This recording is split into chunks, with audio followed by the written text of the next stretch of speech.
If they call to order the regular city commission meeting for Tuesday, March 15th, 2022, please have roll call. Commissioner Drowsky?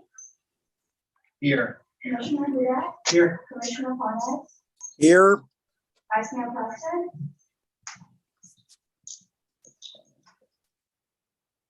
Vice Mayor Preston? And Mayor Nance. Here. If we could please have a moment of silence in our pledge of allegiance.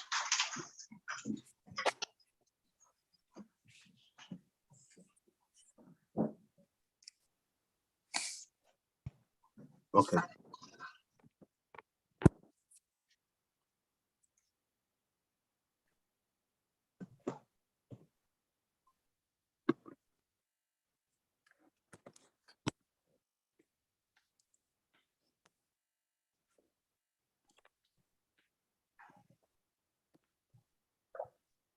Pledge allegiance to the flag of the United States of America and to the republic for which it stands, one nation, under God, indivisible, with liberty and justice for all.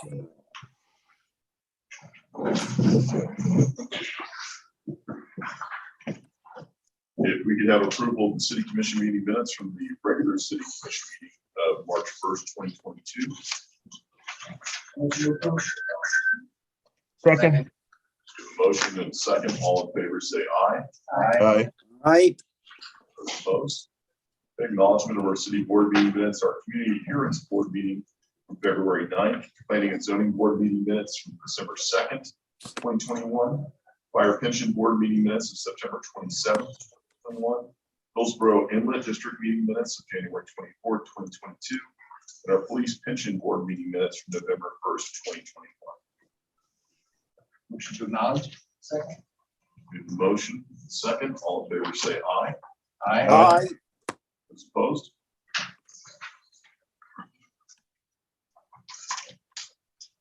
Tonight, we have a bit of a changing of the guard. Vice Mayor Preston? Yes, sir. Remarks, sir. Yes, I would. I would just like to say, you know, Mayor, if you didn't like the job I was doing, you could have told me, and you know, I'm sure as we would try to fix that. No, seriously, it's been an honor and a pleasure, you know, to serve as vice mayor to this wonderful city, to work with you, Mayor, to work with my colleagues, Commissioner Drosky, Commissioner Hudak, and Commissioner Parnas. It's been an absolute honor to be a part of what staff is doing. Our city manager and all of what we're doing is just it's been a pleasure. And tonight, I will tell you that if anything, we're going to go to another level because Commissioner Hudak is a good person. He loves his city. He's got the greatest attitude, and he will grow, you know, from this dais. And I will be happy to work with him. And I'll just let you know, Vice Mayor Hudak, anything that I can do personally to help the process. If you have a question or anything, you're more than willing to call me, and I will help you as much as we can, you know, to help the process. So I thank everyone for giving me the opportunity to be in this position and to have been able to serve. And we are ready to go to the next level with Commissioner Hudak as Vice Mayor. Thank you very much, Vice Mayor. I do want to thank you. You've been such a huge help to me and with meetings that I've either been later and not been able to attend that you've been able to take over and run, and appearances as well. I want to thank you so much for your service and the great job. Thank you. You're welcome. Madam Clerk. That's it.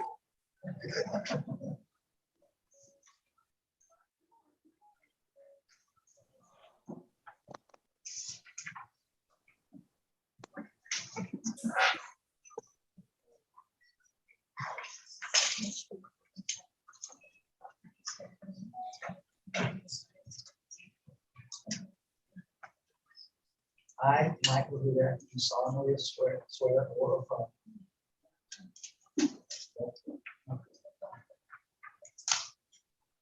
That I am a citizen of the state of Florida That I am a citizen of the state of Florida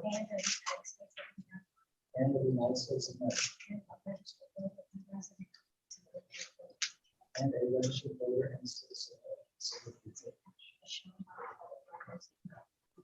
As shown by the public record.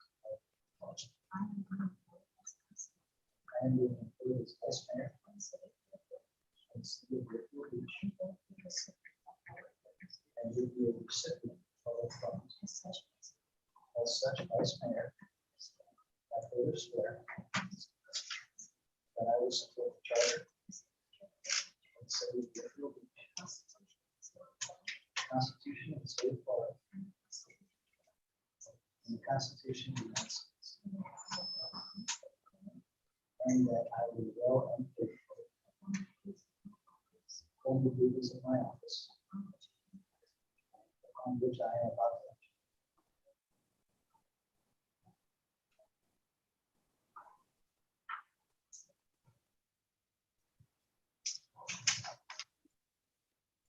Congratulations, sir.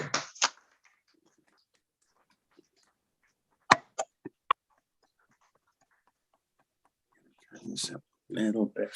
Would, first I'd like to say, thank you very much to former Vice Mayor Preston for his kind words. You have set the bar very, very high, and I'll do my utmost to at least get to those things. So I greatly appreciate it. It continues to be a tremendous honor to represent the residents of Deerfield Beach, not just District 1 residents, but all residents of Deerfield Beach. Serving on the dais with these honorable men is very humbling and has been tremendously rewarding to both myself and the city as a whole. Since being elected 3 years ago, this dais has been able to accomplish a great many things. Just to name a few, we hired a city manager who continues to grow into a tremendous leader for us. We stopped the expansion of the medical marijuana distributors. We approved the installation of an expanded storm drain system for the Coral Manor neighborhood. We approved road paving for Coleman Pines and Coleman and Coral Manor neighborhoods. We approved a plastic straw ban in our city. That's something we need to look at reinforcing, by the way. We established a city manager written performance review form and annual review cycle. I sponsored a few of the resolutions that we passed as well. A resolution condemning bias and discrimination against individuals on the basis of their race, color, ethnicity, religion, or natural origin. A resolution designating the least terms as our official city verb. We were able to settle the lawsuit with the city of Hillsborough Beach to save our beach growing system and created a 30-year agreement between both cities on a beach renourishment program. We guided the city through a national pandemic while avoiding layoffs for city staff and funding services to help residents who cannot pay for their rent or their utility bills. Over the next year, we will have many additional decisions to make. We will not agree on all decisions, but we always manage to work together to develop a solution that has the city's best interest in mind. I take the responsibility of vice mayor very seriously. I do not have a specific agenda, however, because these decisions are not made by one individual, but by a group of honorable men, the residents elected on this dais to be their voice. As vice mayor, I pledge to continue to be the voice of our residents, both District 1 and Deerfield Beach as a whole. I will continue to be an advocate for our city at the county, state, and federal levels with the relationships I continue to develop. Most importantly, I pledge to be there for our residents, the businesses, and looking for win-win solutions to their respective challenges. I thank each and every resident who entrusted me with their representation, and I look forward to serving you as your vice mayor. Thank you.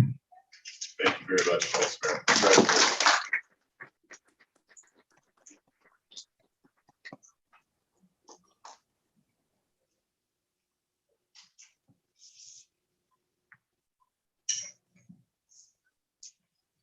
If we could have approval of tonight's agenda for March 15th, 2022. Motion to approve. Second. I have a motion Couple motions in a second. All in favor, say aye. Aye. Those opposed? Madam Clerk?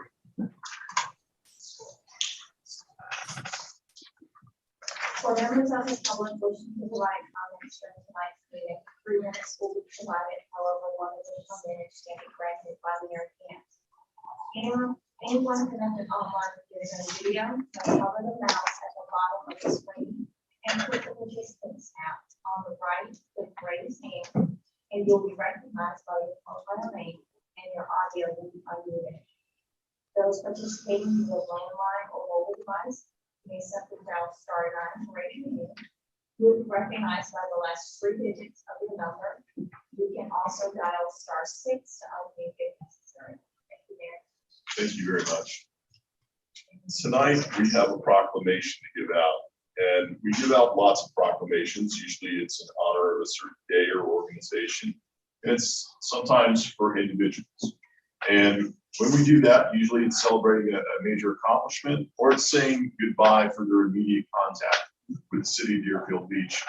On some occasions, while it might be goodbye for their immediate contact with the city of Deerfield Beach, their legacy and what they do here in the city, or what they have done here in the city, will continue on, even though they might not be right here in our zip codes. That is the occasion here tonight. Tonight, we're going to honor John Marlo, former principal of the Deerfield Beach High School. John Marlo has been a dedicated principal to the students, faculty, and staff at Deerfield Beach High School for over 15 years. He's received a promotion and now will be serving, and is serving now as the director of the Broward County Public School Career Technical Adult Community Education Department, CTACE. City of Deerfield Beach would like to congratulate Mr. Marlo on his promotion. We're not real thrilled about it, but we're certainly thrilled for you. And we would really like to thank you for your contribution here at Deerfield Beach's community. As a principal, Dr. fostered really an incredible goal of academic excellence, partnerships between the city of Deerfield Beach and various other initiatives that he's led. He has been in charge of bringing forward and has done a fantastic job of bringing together mentorship programs in support of students' academic success and their development.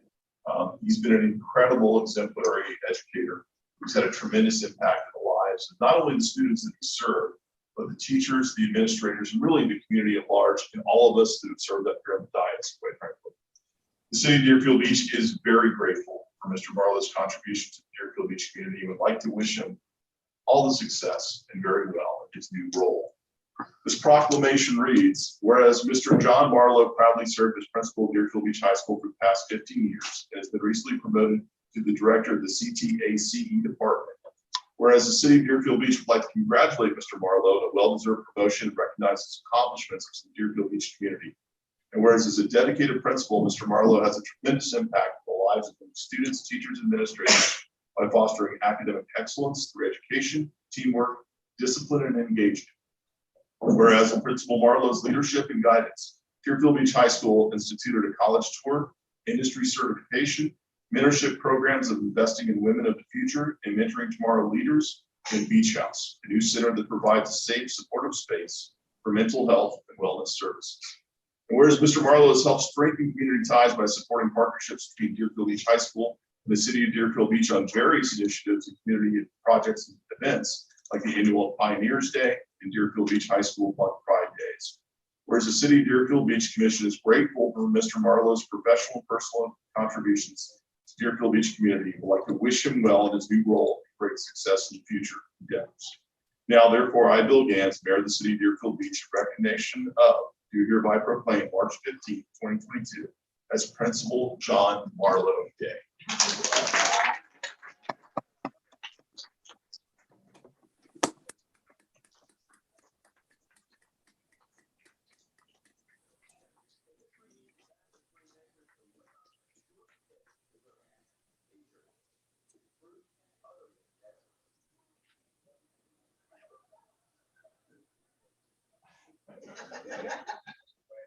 From all of us here. Representing Mr. Marlo, this clock, is it your time or Deerfield High School judged by the hearts in mind?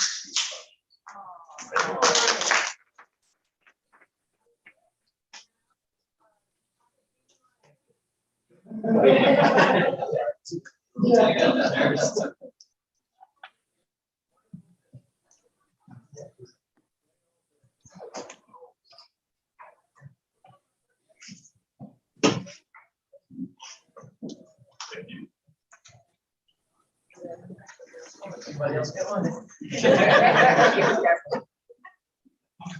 Principal Marlo, I'd like to say a few words. I know Commissioner Preston, and we have School Board Representative Nora Rupert online as well. I'd like to say a few things as well, but we'll let you have the opportunity. Oh, well, thank you, Mayor. This is really a little bit overwhelming. It's always been a special privilege to be part of Deerfield Beach, the community. I remember coming here over 15 years ago doing an internship, and I really didn't know a whole lot about Deerfield Beach. And from day one, I fell in love with the place. And I've always said when I came as principal that relationships were probably the biggest component in providing an opportunity for students for their education. And the people that I met here at the school that are behind me, the people that work in the community, really brought relationships to a different level. Some of the first people I met was Phil Park, Coach Tazi, so the students, Bernard Robinson, Commissioner Preston was one of the first people I met here, and they just made things comfortable for me. And it really epitomizes, the city of Deerfield Beach really epitomizes the situation where it really takes a whole community to raise children. The city has always been supportive. We certainly had our ups and downs over the last 15 years. And anytime I've needed support and the school needed the support and the students needed support, the city was always there. Mayor Dance, you were always there. The commission was always there. I remember, 7 or 8 years ago where Ben Preston and many of the organizations beautified Buck Pride Way. We came in and we just showed a great partnership between the school and the community. And it really is a true model of those partnerships and those relationships. And from the bottom of my heart, I'm almost in tears several times. It's half my career has been at Deerfield. And I want to thank the city for always being there for me, being there for the kids, and making me really feel part of the community of Deerfield. Thank you so much. Thank you.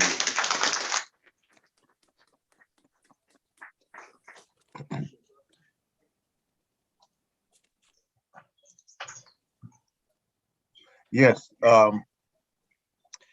Marlo, I would just like to say to you, it has been such a pleasure to have someone like you in this community, someone who really cares about the kids. I'm just so overjoyed that you have brought Deerfield Beach High School where it is. And you did that, of course, with some help from some others. But there are some people that are part of the school board that I came to know that is in love with the kids, how they grow and understanding their needs. And I just can't say enough about what you have done. It is so greatly appreciated. So many kids will be better in life because they were under your influence. There's so many things that they don't understand right now simply because of age. They're still developing, but they will come to know that the things that you said to them in the tough times, the things that you said to them in developmental time, are things that would truly make a difference and allow them to come back to their communities and make a difference.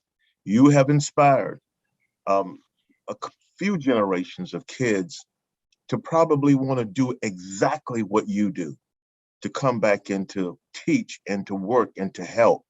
We could not have had a better person in this position. So thank you, John Marlo, for what you've done. You've touched my heart in so many ways. You were there when we were doing Buck Pride Way out there with everybody. You and Nora were there and so many others. It just was so good for this community. You leave this community closer than when you came. You had a part to do with that. And for that, you can celebrate that it's better off now than when you initially was a part of it. So thank you. And as you go on with your duties in your new positions, I would say be blessed. And I know you'll do a good job there. And if you get the inkling to come back to Deerfield, we want you. Come on back. Come home. You know, we want you, you know, but this time we're going to put handcuffs on. You ain't going anywhere after this time. But thank you so much and enjoy. It's been an absolute pleasure. Thank you. Thank you, Commissioner. School Board Member Rupert, welcome. Hi, can you guys hear me? Yes. Okay, thank you for the opportunity to celebrate John Marlo. I was very upset when I heard that John was going to be leaving District 7 because he knows I have that rule. You can move schools as long as you don't leave District 7. And this kind of beat that because he got to go downtown, and coincidentally, I run into him. I'm going into the board meeting and he was coming out the door. So I said, this is going to be great. Maybe I'll see him more than I usually do. But John, there is no one that is better served for you to be going downtown to help our CTAS families, because it is, you know, a desire of yours to do this. I know that for a while. You are a amazing leader. You lead with your heart, and you are very, very kind and respectful to those around you, and especially the children. And they pick up on that you really care about them and you care about their future. So I can honestly say, I don't believe you've ever said no to me. If I said I'm going to be doing a town hall, okay, I'll make it happen. If I'm going to be doing this, it was always yes, we'll do it for the kids, we'll get it done. And I thank you. I know you have a great team around you that you've left, and you're going to have a great team downtown, but you've definitely have some big shoes to fill. And I know that the superintendent will be able to pick up the person with community input and to see what exactly is best for Deerfield Beach. And I'm looking forward to that. I'm looking forward to having a new set of eyes look through and see how they can further take our kids, our community, and our city further along. And thank you a million times. Thank you for all the work that you've done. And hopefully I run into you more downtown. So be well, hon. Thank you. And thank you, Commissioner, and congratulations, Vice Mayor Hudak. Thanks. Thank you, School Board Member. Appreciate that. You always have a home here. So John, come back anytime. Thank you, man. Thank you.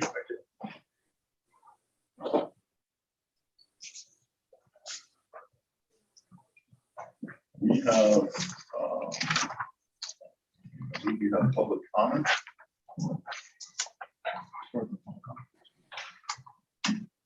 Okay, Anthony Soroka, City Attorney for the record. We are now at public comment portion of tonight's meeting.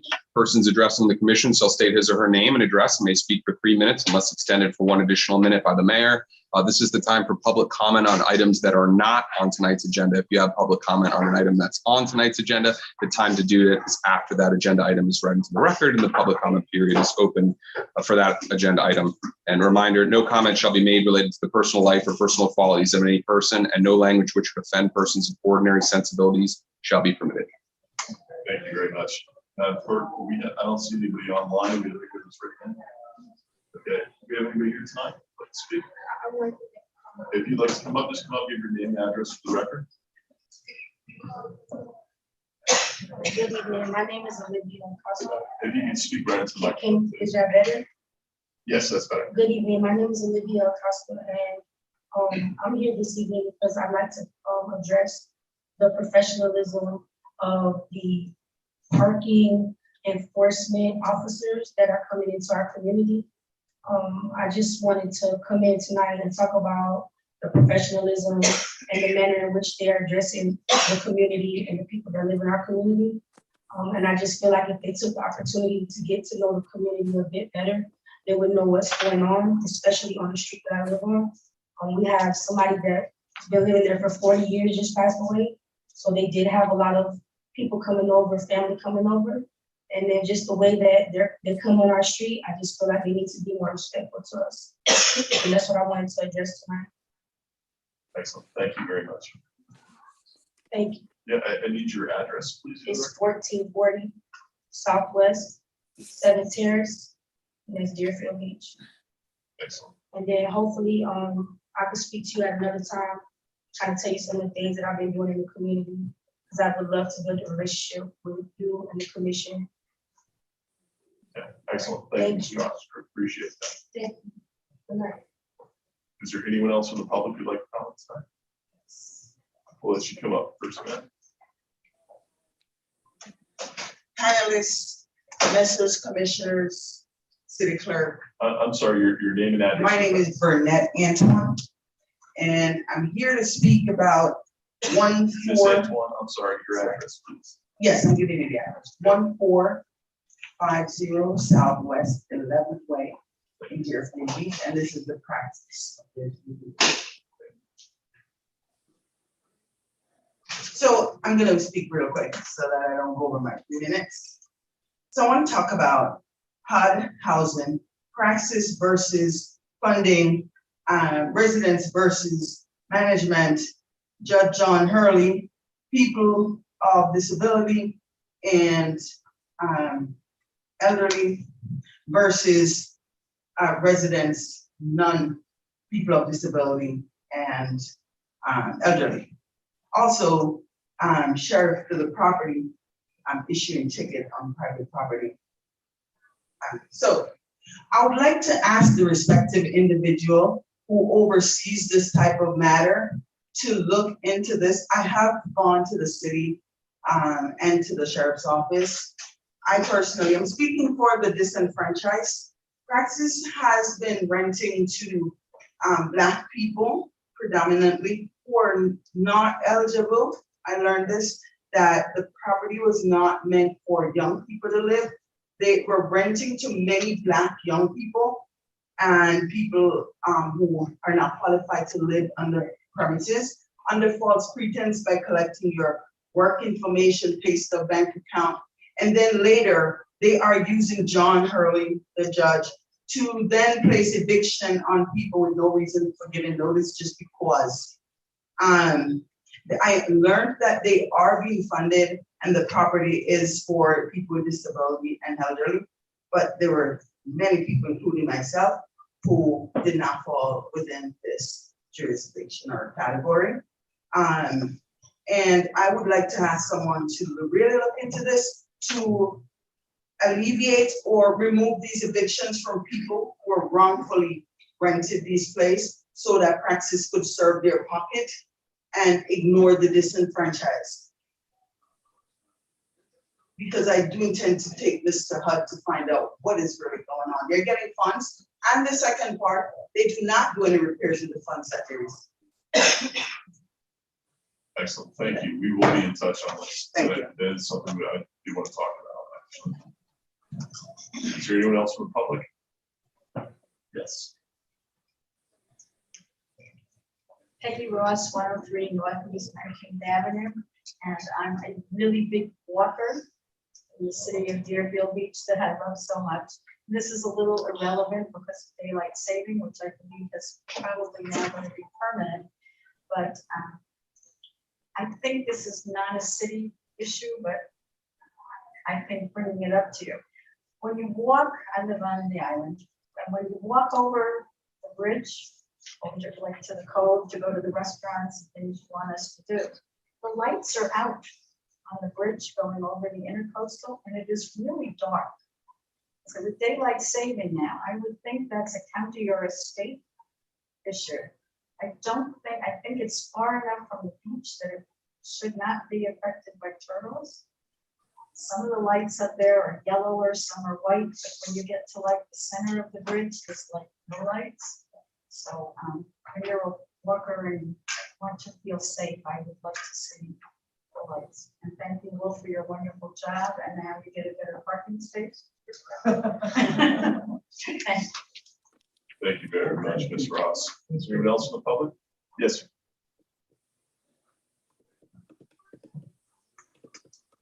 Tom Schisler, 59 Northeast 11th Way.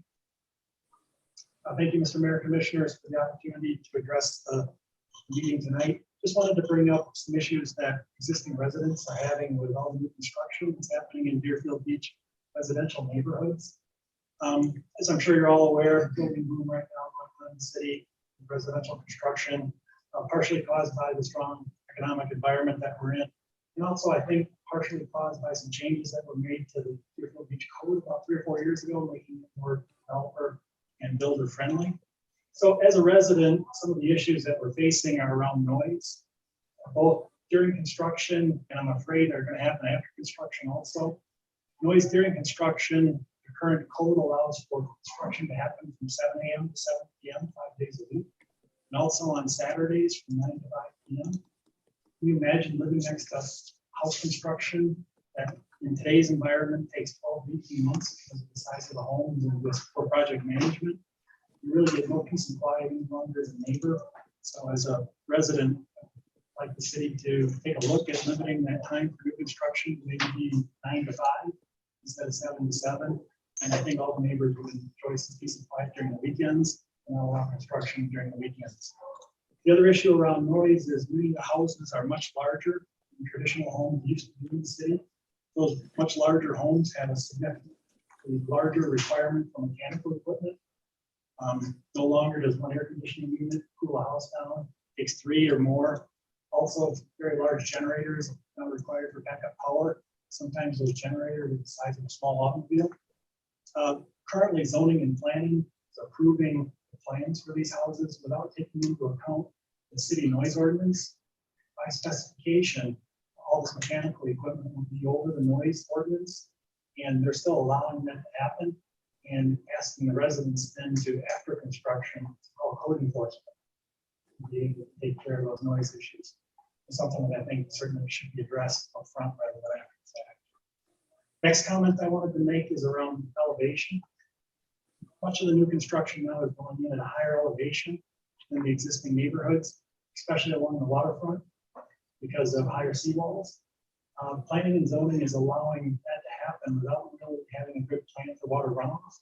So it's causing water runoff into neighbors' property, both during construction and by fear after construction, which is also a violation of city code. And I would hope that planning and zoning would deal with that up front rather than after the fact. Then the last thing I wanted to touch on was parking. I think everybody's aware of the city streets in Deerfield Beach and residential neighborhoods are quite narrow. And when you have major construction projects going on in a residential neighborhood, there are a lot of contractors, there's truck delivery, there's construction equipment, and it makes it extremely difficult for residents. Would you like another minute, sir? Yes, please. Makes it extremely difficult for the residents to get to their houses, to get out of their driveways, have parking available for your own service, whether your lawn service or your pool service. So I would like the planning and zoning to, as part of the approval process for the permits, to require a parking plan. And that parking plan would limit parking for construction to be contained on the construction lot or immediately in front of it only. Certainly would require significantly greater project management of the building contractor. But I think it would make the residents in the area much happier on a lot less confusion and issues in the city for parking and not leaving your house. Thank you very much. Thank you very much. Appreciate it. Is there anyone else from the public who cares to speak? Not seeing any of the closest to public. Just to address really quick, Ms. Cosgrove, I know we spoke on the phone and we will, I've already spoken with the city manager. I know he's already well aware of it and is working on that. As far as praxis goes, I would like to talk about it at the end of the meeting in my comments specifically, but I know we're having some serious problems with them. We've said from the beginning, and I told you I was leery of them when we first approved it for HUD housing. They're going to show us who they are, and they certainly are doing that. So I know that staff is working on coming down with stronger enforcement and getting other agencies involved into looking into the problems that we're having over at Praxis. Ms. Ross, we can look into lighting on the bridge on that. And then Mr. Schisser, thank you, very interesting comments. So let's see what we can do about some of those. I'm going to close it to the public then. The next item of the commission is all right. We have some people here tonight that we would like to recognize, but I'd like to move up item number 7, please. Is that all right? Yes. Is that correct? That is correct. Perfect. Okay. Commissioner, is everyone all right with that? Yes. Yeah. Madam Clerk? Okay. Item number 7 is a resolution of the City Commission of the City of Deerfield Beach, Florida, approving the memorandum of understanding with Broward College for participation in the Broward Up program, authorizing the city manager to execute the MOU, providing for implementation and an effective date.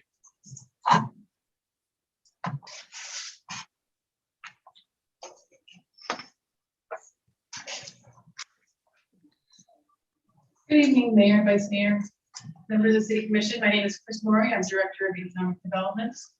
I wanted to welcome this evening President Gregory Hales from Broward College, Dr. Mildred Coyne, and Jennifer St. Louis, our point person for community outreach with Broward College. We couldn't be more excited about this agenda item. We've been waiting for this for almost 4 years, I think, for us to come to Deerfield Beach. It's been offered in other communities, and we've been just waiting our turn, and now it's here. I won't steal all of your thunder. President Hale has a wonderful presentation to tell you about this program, so I'll just turn it over to you. Excellent. Welcome, President Hale. Oh, thank you so much, Mayor, Vice Mayor, Commissioner, City Clerk, and of course, Attorney Soroka. It's an absolute pleasure to be here. Notwithstanding the fact that it may have taken me 4 years to get here, we are beyond proud for this moment. So I want to set the stage a little bit. You're going to hear from both my colleague, Dr. Mildred Coyne, and Dr. Jennifer St. Louis. When it comes to the details of the program, what I want to do is give you a little bit of background on this. Is there who can I prompt to next? I'll just say next. Perfect. Thank you very much. So you can leave it there. Before I even move on, I became the president of Broward College on July 1st of 2018. Previous to that, serving as the general counsel and vice president for public policy affairs. And when I had the amazing fortune to be able to step into this role, among the things that I asked our team to do first was to recognize that notwithstanding all the things that we had accomplished in an incredibly large institution at 15,000 students, having won many accolades, including being recognized by Aspen Institute numerous times as one of the top 10 institutions in the country, we had to ask ourselves, are we truly fulfilling our obligation to serve this entire community? A lot of that comes from my own personal experience. I've been living in South Florida for 20 years, but I actually grew up in Queens, New York. And I'll tell you a quick story. I unfortunately grew up in one of the most challenging neighborhoods in New York City, South Jamaica, Queens. It was during the height of the crack epidemic. I had bars on every window of my home. I've seen things that I would never wish upon any person, including friends both to the left and right of my home, lose their lives. And I remember when I was in the 3rd grade and my mother lied about my address so I could go to school in a better neighborhood. And I share that with you because when I was in 6th grade in New York, when I was graduating elementary, I was talking to another student who was also in 6th grade, more fluent than I was, surely. And it was 1989. And I said, isn't this amazing? We're going to be the last class of the decade. And he says to me immediately without any hesitation, no, we're going to be the last class of the millennium because we're going to graduate college in 1999. 2 things. That was the first time I'd ever heard the word college. Second, I was hearing from someone who knew exactly what year he was going to graduate, and he was the exact same age as I was.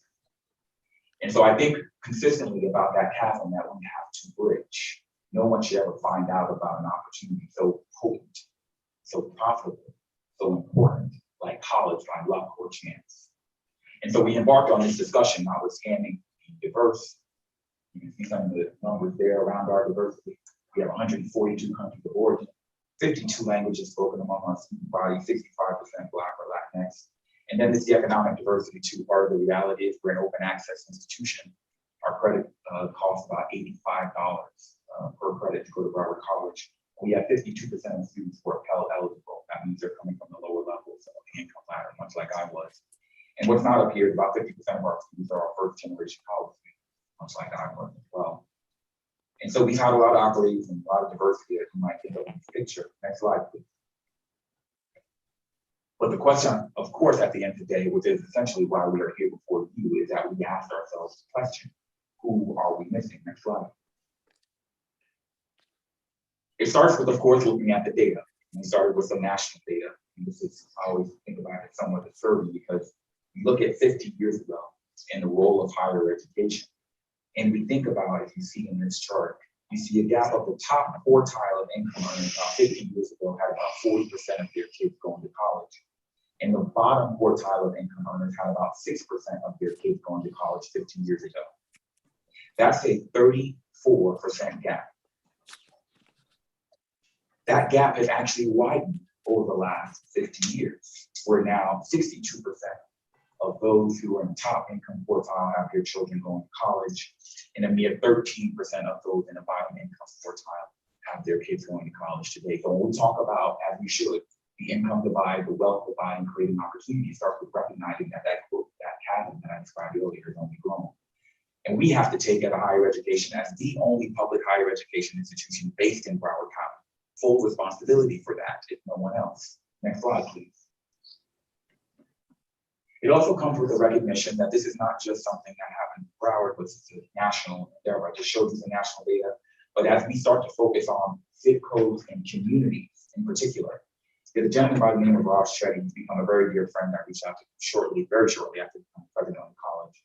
And we've been working together ever since. What you see here is that Opportunity Atlas. I recommend you and members of your community go online and take a look at it.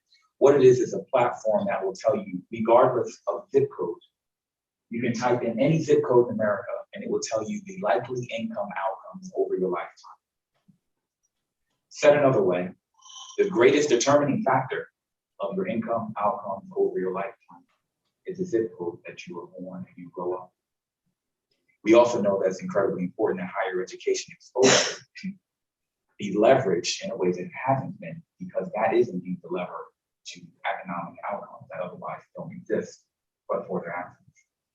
I'm going to introduce you now to Dr. Mildred Coyne, who's a colleague of mine for almost 10 years now, but has jumped in and been an incredible leader in this space to talk to you, not just about the local data, but the work that we're doing, and frankly, the work that we are proudly embarking on together.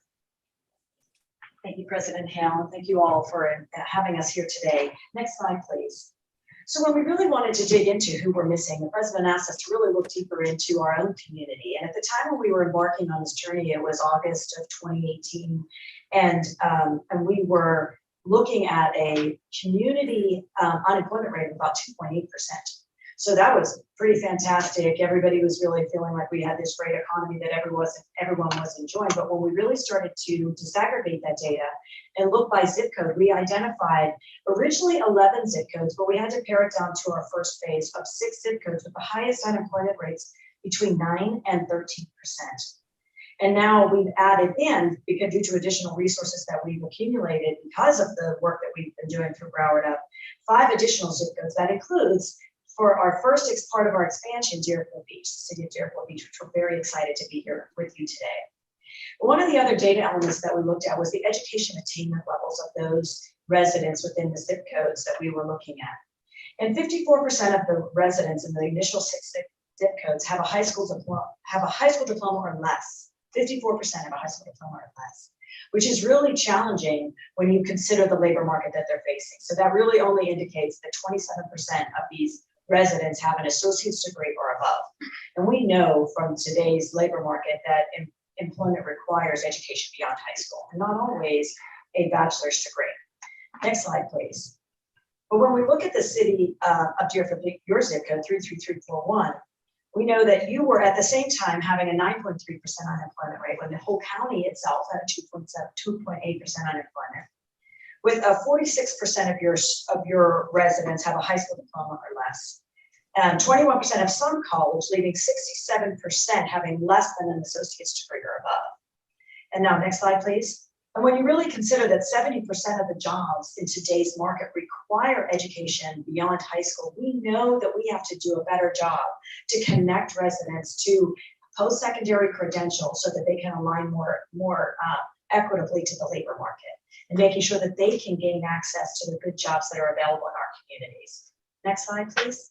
So we set out and established 3 primary goals for Broward Up. And UP stands for unlimited potential because we truly believe that everyone can achieve unlimited potential given the opportunity. The first goal you see there is to increase access to post-secondary education by 3,000. When we did our deep dive into our data, we identified that there was only about 3,000 students coming to us from these 6 zip codes, which really is just unconscionable when you consider we had nearly 63,000 students at the time. So we clearly were not gaining access to those folks that needed us within the communities that we were looking to serve. We also know that we set goal number 2 is to improve education attainment. And education attainment is measured by 25 to 64-year-olds with an associate's degree or higher. And so in these 6 zip codes, it was only 27%, as I had indicated, and 33% in your zip code.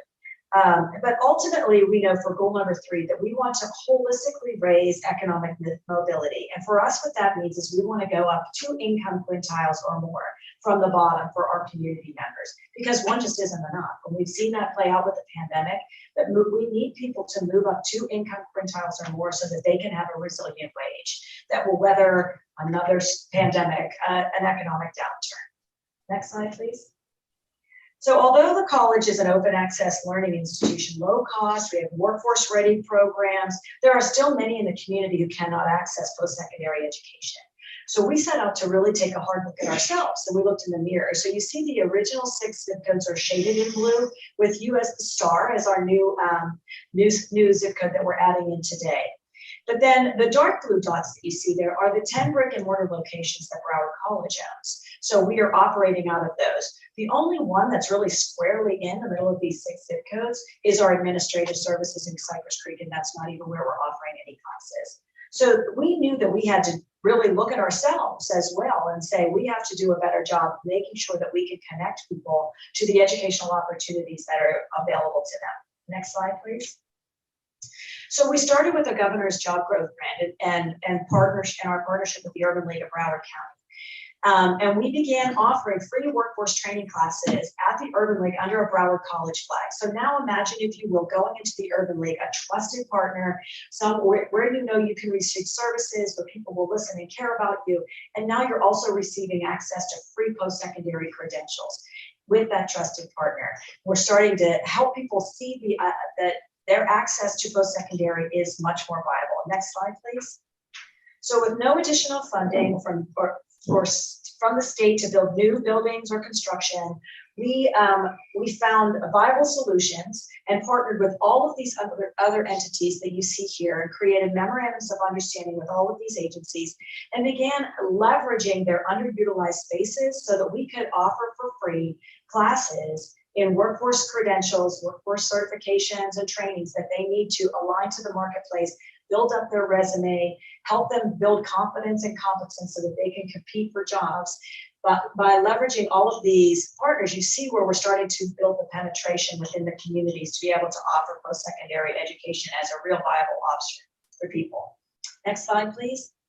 And we also, at the same time, we're partnering with all of the municipalities in those 6 zip codes initially. And in those 6 zip codes, there's 12 cities. So we began right away partnering with them, just like we are with you today, to build out a memorandum of understanding where we can work with you to identify spaces and vehicles by which we can help your community and your residents understand what trainings are available to them for free and draw them into an experience with Broward College so that we can help them level up and change their outcomes. Next slide, please.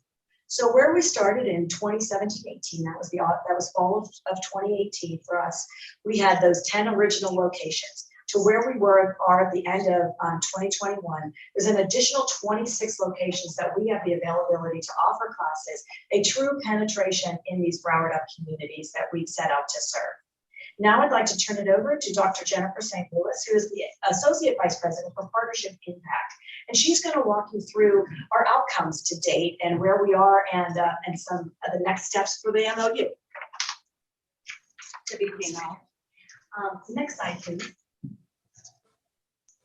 What we see here is a visual representation of Broward College presence in Broward Up communities. So you can see that we are strategically using those trusted partnerships and leveraging marketing resources to go into the communities to show that we are bringing Broward College programs and services directly online and into the community. We're doing this in a multitude of ways. And so you can see on this flyer that's handed out at community-wide events, shared widely throughout digital channels, that not only are we coming in and offering free programming, workforce programming, leading in-demand skills and credentials to in-demand careers, but also that there's dedicated career pathway navigators to help residents who may not know where they want to start go ahead, do those assessments, build upon already skills that they're already been doing in the workforce. And so we have a laddering up opportunity where individuals can come in, do short-term programming, as you can see here. We have a lot of skills-based courses. They can start with something like a one-day course in Excel, for example, or process improvement, and then build upon larger programming such as health science or supply chain management. And so you can see that this is some of the opportunities that we're offering. Next slide, please. So since 2018, when we embarked on this journey, we've been able to reach 3,250, more than 3,250 residents, serving them through these free workforce credential programs and awarding more than 2,000 workforce ready credentials. And many, many more individuals have gone through and completed those workshops and communities as well. Next slide, please. And this is my favorite part, is to brag about community members. And we cannot wait to meet the Deerfield Beach residents and have them on the accolade wall. So just briefly, I'll share a few of the success stories that we're seeing from residents. Our first individual at the top left, Denise, she sought a workforce credential to save her job. She had been working with the same organization for over 15 years, and they were recently bought out. So she came to Broward College by way of Urban League to go ahead and complete a supply chain management program. In 5 weeks, she was able to complete the program, earn an industry recognized credential, the industry certification. And not only did she go to an employer and save her job, but they created a new role for her in a compliance management role to keep her on in that new organization. Since then, she's actually been offered another job with a city. And she tells us that it's a major step up from where she was. It's already a step up when they created the role for her. And that was from a 5-week program. Now, what's more is we knew that that workforce credential was not enough, that we weren't done with Denise. And so she went on, she completed a technical certificate, a credit-bearing technical certificate at Broward College, an associate of science program, and now she's making forward progress towards her bachelor's degree. And so that's another example of leveling up to continue growing within the workforce and economic mobility. Arnell is another resident who has a unique story. He had some post-secondary education experience. He had earned an associate's degree, but the school that he went to went out of business, and he fell victim to some proprietary lending. And so he was unable to go back and pursue a bachelor's degree though he wanted to. So he re-engaged with post-secondary education, meeting Broward College out at a community event. Broward Up table was set up, and he was speaking with some of the staff members and volunteers. And he went in, he got re-engaged through the process improvement, the project management, workforce training programs. Then through the case management services, he was able to go ahead and create that bridge back into the credit-bearing program to work towards completing his bachelor's degree. And he was able to do that through the emergency funding that was afforded to him through the Broward program. He was able to enroll in that first semester of credit-bearing programming while he was able to work out the financial aid that would cover those programs, but he would not have otherwise been able to have that bridge while he corrected that to pay for that first semester. So I won't take too much time, but I will just highlight briefly our last three. Melanie is the top right, and she had no experience in post-secondary education prior to engaging with Broward College through Broward Up. She transitioned from a high-paced restaurant career in food services to a career in healthcare field. And so she shared with us at the age of 43, she did not think doing a major career change was possible. She completed a medical assisting program, administrative assisting program, and now she is gainfully employed at a doctor's office. And what she was beaming about was the fact that she also, not only did she have access to a higher earning career, but she had access towards benefits that she didn't access when she was working at the restaurant. So that was something that was very beneficial to her. And finally, the last two ladies towards the bottom, Felicia, she was working in a field where she was getting paid less because she didn't have the credential to go along with that field. So she first started Broward Up, did a very short-term workforce credential, then she went in and completed the industry certification and was able to earn $10,000 more a year annually upon completion of that program. And finally, I like to talk about Nadine just because of her experience with our career pathway navigators, case management services that we offered. She was sharing that it was through the guidance and support that she received from her career pathway navigator that really, as Dr. Coyne mentioned, helped her build both that confidence and confidence. She felt so empowered through the support of her navigator that she was able to complete her degree. She felt that she had all the supports to do so, and then bridged over into a credit program upon completion of the non-credit workforce program. So again, just love to talk about our participants, as I know I'm going to love to talk about the Deerfield residents who are completing career card programs. Next slide, please. And so not only our own assessments that we've done and of course the feedback from the residents, but the Florida Tax Watch, they conducted an independent assessment of the value of Broward Up and took a deep dive into the economic benefit of Broward Up on the individual and community. So the full ROI, return on investment, was quantified as $1 to $19.27 for the individual and $1 to $13.13 for the community economic impact. And this is based on the increased employment, increased public revenues, and decreased dependency on public subsidies. We do have this full report on our website, so if anyone's interested, we can certainly get that to you. But it has been instrumental in helping us secure additional funding through both public and private funders. Next slide, please. And so that leads us to the memorandum of understanding. And it's been a pleasure working with your staff up to date, and I know that I look forward to working with them throughout this partnership. And so the memorandum of understanding, what we do is it's very organic to the community. So each starts out with a template, and then we work with one another to craft it to really meet your individual needs and programs and services that you aim to provide and are already providing within your community. And so it's based upon the strategies that you see here. Outlined in the MOU is access strategy for residents, but also for employees. So these are things, access to live and on-demand webinars to really create a white glove service, if you will, bridge from the community directly to Broward College. And not only the Broward Up funding that we have available for the residents 33441, but we also want to leverage the other existing resources that the college has for your residents as a whole. And so that's also outlined there in the MOU. With regard to the employment, employees, we also want to be able to upskill any employees of the city that are interested in continuing to grow within the city. Regarding support and attainment, like I mentioned with our career pathway navigators, the residents will have access to a dedicated career pathway navigator to help them do career planning, goal setting exercises, and really helping them to craft that educational and career plan. We will also have workshops for student support skills and overcoming real and perceived barriers to completion. Finally, we know that it's one thing to train the individuals, but we want to ultimately help them get employment. And so we will work with the city to not only leverage opportunities within the city, but also the companies within the city to identify where there's gaps, where we can create training bridges to have the resident go through the training and ultimately be placed into within the community. And finally, we have a marketing strategy.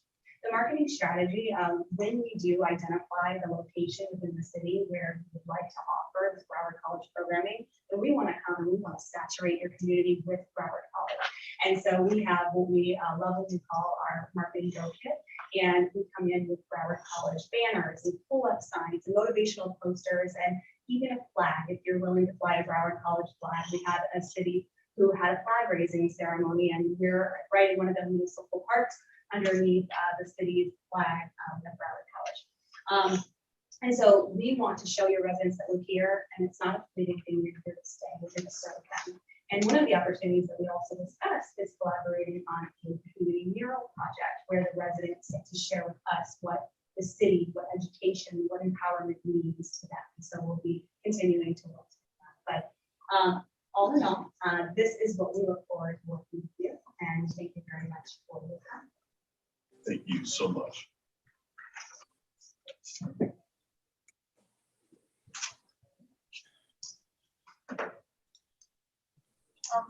I just wanted to add, one thing, actually, in terms of marketing, assuming this is a pass this evening, we're not gonna let any dust settle on this activity. In fact, we have a press release planned to go out tomorrow morning to announce this partnership. So we're obviously very excited about moving forward with that. And I did want to make sure to acknowledge, I think that Bob Birdsong is on the meeting by Zoom. They wanted to call him out in particular and thank him for his support on this. He's been an advocate for Broward Up and just a big supporter of Broward College and bringing this program to the community. And I wanted to see if maybe Bob wanted to say a few words. I see him. Outstanding, Mr. Birdsong. Hi, Chris. Hi, commissioners. Hello, everybody. This is it's kind of a proud day for me. So to watch this come to fruition and watch President Hale get up there and everybody else and talk about what's happening and the possibility what can happen in Deerfield Beach makes me very happy. And I appreciate everybody's commission and patience and all the effort that made this happen. So thank you all very much. Thank you for your efforts on this as well. If I may just follow Yes, up, absolutely. while Mr. Birdsong is still here, I just want to make sure, while you know how much an ardent supporter he is in your city, he is probably just as ardent for Broward College. And it probably was a day or two after we embarked on this work that he wanted to make sure that we had a conversation about trying to bring the respective parties together. So I'll just express my appreciation on behalf of all of Broward College to Mr. Birdsong for his efforts as well. Thank you, Bob. Thank you. Thank you, President Hale. I'm going to turn it over to my commissioners first. Answer any questions that we have. Commissioner Krosky. Thank you, Mayor. President Hale, while you're standing there, if you ever get the money for brick and mortar buildings, I have 4 acres at Southwest 10th Street at 995. You might be interested. I'll remember that. But I just want to thank Chris. Thank you for your efforts, and President Hale for your team coming out tonight. I know your time is precious, so coming out means a lot, especially for something that you didn't really have to attend tonight. That just tells me in particular how dedicated you are to this program and your team and to the city. And I've seen you at other events in our city before, and I look forward to working, with your team, and I know Chris does. So I'll be all in favor of this tonight. And thank you. Thank you. Commissioner, Vice Mayor Hudak. Thank you. As a graduate of Broward College a long time ago, I'm also a first generation graduate, college graduate. And I appreciate, the ability to financially get that degree. And BC, it was BCC at the time, now BC, was extremely instrumental in giving me that opportunity. Now I have a daughter who goes to Broward College. So I fully support Broward College, and I'm so excited to be able to partner or have the city partner with the institution. So I will also be supporting this. Thank you. I'm going to go ahead and open it up now to the public. I have Wayne Clark read online.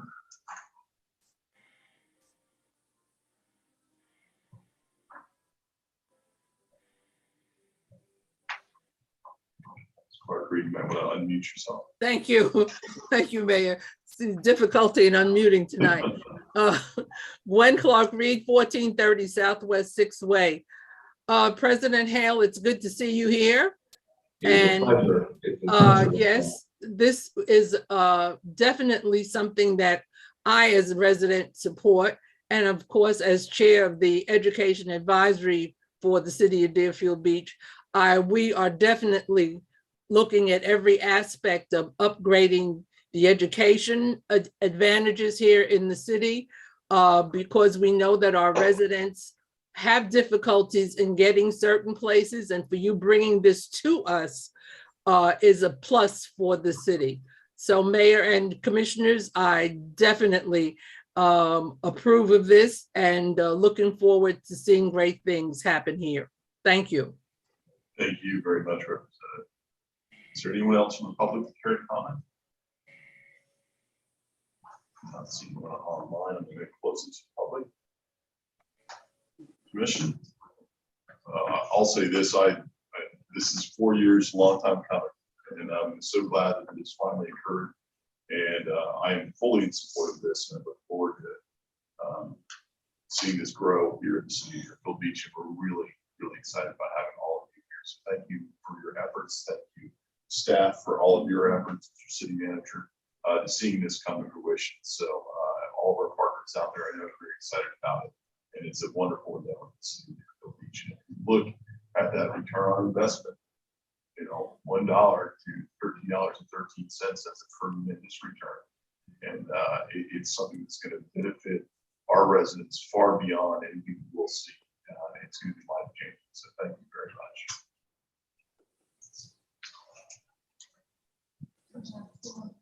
much. Two items here.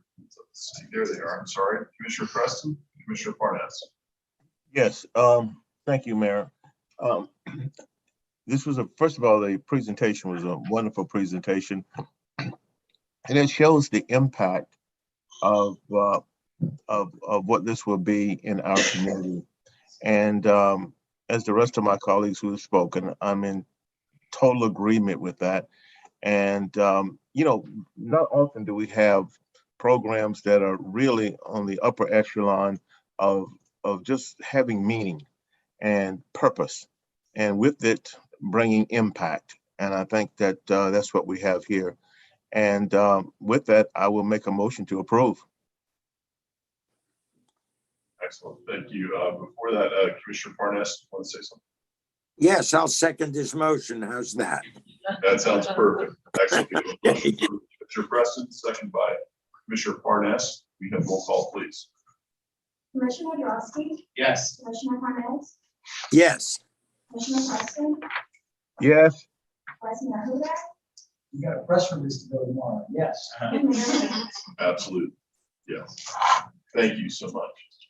Yes, if we don't mind, we're going to pause for a moment. Those of us who are up on the dais, we have a picture of the president.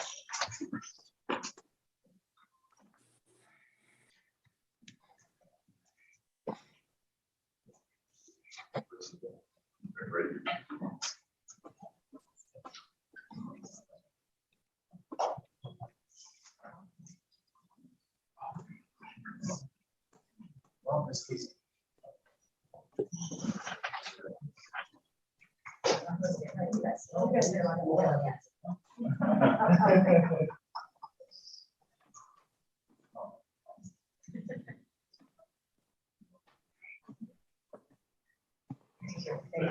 Thank you all so much.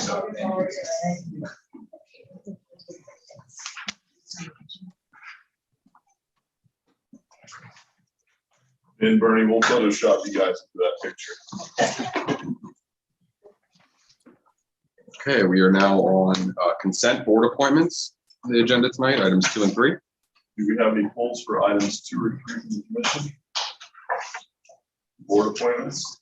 Is there anyone from the public who care to comment on item number 2 or number 3? Not seeing any. I'm going to close it to the public. You can make a motion to include both items 2 and 3 in the singular motion. Motion to Motion to approve. approve. I have a motion by Vice Mayor Hudak. I have a second by, second by Commissioner Parnas. All in favor, say aye. Aye. Those opposed? And passes unanimously. We are now at the consent portion for agreements and expenditure requests, items 4 through 6 on tonight's agenda. Do we have anything to pull for items 4, 5, or 6 by the commission? Not that I know of. Okay. Is there anyone from the public who care to comment on items number 4, 5, or 6? Clerk, is anyone written in? I don't see anyone online. I'm going to close it to the public. We can do 4, 5, and 6 together. We'll have to be it can be a motion for 4, 5, and 6. Motion to approve. Second. Motion from Commissioner Preston, second by Commissioner Parnas. We have roll call, please. Commissioner Drosky, Yes. Commissioner Parnas, Yes. Commissioner Preston, Yes. Vice Mayor Hudak, Yes. Mayor Grant. Yes. Okay. Item number 8 on tonight's agenda is a resolution of the City Commission of the City of Deerfield Beach, Florida, supporting the city's membership in the Metro Transportation Engineering and Construction Cooperative, MTech, approving the interlocal agreement for the creation of the MTech, authorizing expenditure of $50,000 for the membership fee and $25,000 for the annual fee provided for in the interlocal agreement, providing for execution and an effective date. Thank you. Mr. Power, you can go ahead and speak first, and we'll have the MPO come down. I'll go ahead and tee this one up, Mayor. Good evening, David Santucci, City Manager. We have been in conversations with the MPO regarding this item before you. We do have a presentation this evening from members of the MPO, but staff's analysis of this opportunity is that it is in the best interest of the city, and I hope they can articulate that in their presentation tonight. And staff is supportive of this endeavor. Excellent, thank you. Mr. Paul Gavarese from the Broward MPO. Come on. Good evening. Thank you, Mayor, Commissioners, duly appointed Vice Mayors. Paul Gavarese, Broward MPO, my colleague. Good evening, Mr. Mayor, Commissioners. I'm Chris Willis. I'm the Procurement Contracts Manager, Broward MPO. So I'm going to go over some of the history of MTech, the Metropolitan Transportation Engineering and Construction Cooperative. That's the last time I'll be saying the full time. So MTech was the answer to a problem. Back in 2018, we had a mayors and elected officials roundtable, which looked at how construction projects, specifically transportation projects, were being executed in Broward County. And they noticed several patterns. Okay. First, that several smaller municipalities had the burden that, the smaller cities, less budget, smaller staff, yet same amount of responsibility for these capital projects. We also noticed that these smaller cities also had a greater transportation need and not necessarily the staffing to fulfill it. We also looked at the award of these major transportation projects. Happened so infrequently that some of the smaller cities could not justify having a full-time transportation staff. And just so you know, our largest city is 182,000. Our smallest city is 26 people. So our cities run the gamut as far as population and resources that they have. Additionally, some other factors came into play. The Florida Department of Transportation, FDOT, made the decision to enter the delivery of federally funded off-state projects using LAP. If you're not familiar with the LAP process, it's long, it's arduous, there's a lot of paperwork involved, and it requires a specific set of skills. Is that what LAP stands for? Is long, arduous, and paperwork? Yes. No, but I think we should make that. I think I like that. We'll bring that up in state. That's the local agency program. Sometimes we call it the LAP program. So, all right. And through our analysis, we determined that every time a city takes on a LAP project, they need to spend $100,000 in unbudgeted costs between personnel and effort that has to go into administering these transportation projects. Next slide, please. So our board of elected officials looked at, well, how can we solve this problem? How can we get our cities together to pool resources and make it more efficient, make this process more efficient? We looked at a couple of mechanisms: C corporations, cooperatives, and the Florida Interlocal Cooperation Act of 1969. Next slide. And it was on the Interlocal Cooperation Act of 1969 that we landed as being the most efficient means and the most effective of bringing all the cities together in order to accomplish this common goal. Next slide. So once again, why this act? One, it's a known legal process. The interlocal agreements set terms and structures of cooperation, and it's flexible enough to meet these specific needs. Okay. So why MTech? So what we're looking at here is a group with centralized engineering expertise to combine everything for bid package preparation, construction, oversight, inspection, right of way, etc. We're also looking at centralized returns. efficient and timely project delivery, a centralized public involvement team who can consistently deliver messages to your residents, and the city only buys the services necessary without the need to maintain long-term staff. I like to call this is your Costco for construction. Okay, so a few elements of MTech, and this is meant to be a very lean organization. It's going to have a self-governing board based off the founding members. It's going to be self-funded, so through the project award. So as long as projects are coming through, MTech will have funding. And the municipality members submit an annual due to cover the minimum overhead. Let's go there. So I previously mentioned founding members. We have 3: the cities of Hollywood, Plantation, and Pompano Beach. So they felt so strongly about getting MTech off the ground. They are contributing $100,000 a piece of seed money. And there are non-founding member contributions, $50,000.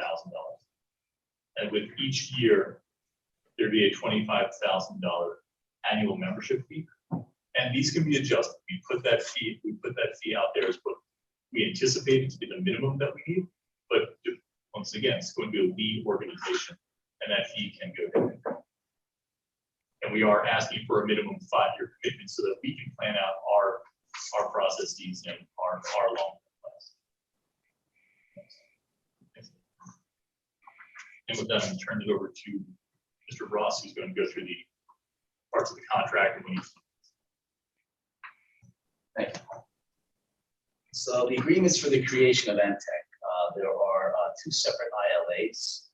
The ILA presented to you this evening is for the creation of interlocal agreements. We already have the 3 founding members of Hollywood, Plantation, and Pompano Beach. It will be the same ILA that we'll be executing this evening if approved. That basically forms the actual development membership and as well as sets forth the actual agency. The second is an interlocal agreement, ILA, which will be presented to the MPO board. That'll be for services provided from the MPO to MTech. Like to say that pretty much startup services that basically it'll be in-house as well as contracted services for the MTech so that they'll have their startup. Next slide, please. So the purpose of the ILA, this is directly from the ILA agreement itself, it's to consent to and authorize the creation of MTech in order to facilitate the planning, design, and construction of transportation-related projects throughout Broward County. It's important to know that there is a firewall between the planning activities of the Broward MPO and the design and construction activities of MTech. Keep in mind, the design construction activities, all of MTech projects will have to be through a lab process. So it's important that we have that separation of responsibilities to comply with all the lab requirements for those contracts and activities that MTech will be conducting. MPO assumes no financial responsibility for the MTech projects. Next slide, please. So the authorized activities of MTech. First is the Federal Aid Project Administration. I think we talked a little bit about LAP, and we'll talk, that has to do with LAP certification. We expect to initially have a project lab certification. The goal for MTech is to receive an agency certification, so we do not have to go through the application process for each project. So also liability of the parties for federal aid project completion, touch on in the next slide. And also the local project administration, which provides for provision of services to municipal members, payment for services, and selection of services. Next slide, please. So the lab certification, pretty much MTech may become lab certified by FDOT, and upon certification under the lab, MTech may contract for the project delivery of federal aid projects on behalf of FDOT. As far as the liability of the parties for federal aid project completion, normally the municipal member requesting the project is responsible for non-eligible expenses and cost overruns. MTech is never responsible, nor is the MPO. This typically occurs if there's any extra work once you're out there constructing and things have to change and there's a change order, and if it's something that may not be funded, that would be something in which be consideration as far as extra work being the funds being provided by the municipality. That would be a typical example. Next slide, please. So for the local project administration, municipal members always retain the option to use MTech or not. It will always be your option as a city to take on a project using MTech through that process or not. You will not be required to do so on a project basis. Project costs and responsibilities are addressed in individual project-based agreements between FDOT, MTech, and municipality. I think you may have heard of these LAP agreements in the past. They're actually going to be three-party agreements between it'll be MTech, municipality, and FDOT. Broward MPO will not be a party to those individual agreements and will have no responsibility for funding beyond the TIP program funds. Next slide, please. So the second ILA we briefly touched on just a couple points is the support agreement, administrative support services that Broward MPO and MTech will execute. And there's two facets to it. One is in-house support. That's the current Broward MPO staff and what they could provide as far as services. Those administrative services for assistance with board meetings, legal, finance, a long list, procurement. And then the BMPO contract support, which we plan on putting an RFP out for professional management and administrative support services. For those functions that would be in addition to what the MPO could support in-house. Next slide, please. That brings us to what we always like to have as our final slide, which is the MTech implementation schedule.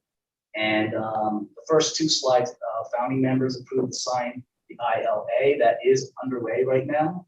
We do have on the commission meetings for approval for Hollywood, Plantation, and Pompano Beach to execute the new ILAs, and we anticipate bringing those back to our April MPO board meeting. Mr. Mayor, and administrative services agreement is underway. That's in draft. We're aggressively moving forward with trying to bring that forward also to the MPO board meeting. Draft MTech policies and procedures, they've been underway for quite a while now. As you can imagine, there are quite a few policies and procedures to have in play for a new entity, as well as being compliant with that procedures. Our goal is to have MTech operations begin in the second quarter of 2022 and to obtain FDOT LAP certification sometime in the summer. Procure the key consultant resources summer or fall of 2022. And that brings us right in line with the new state fiscal year of 2023, where we will start seeing and beginning actual projects as an entity. Next slide, please.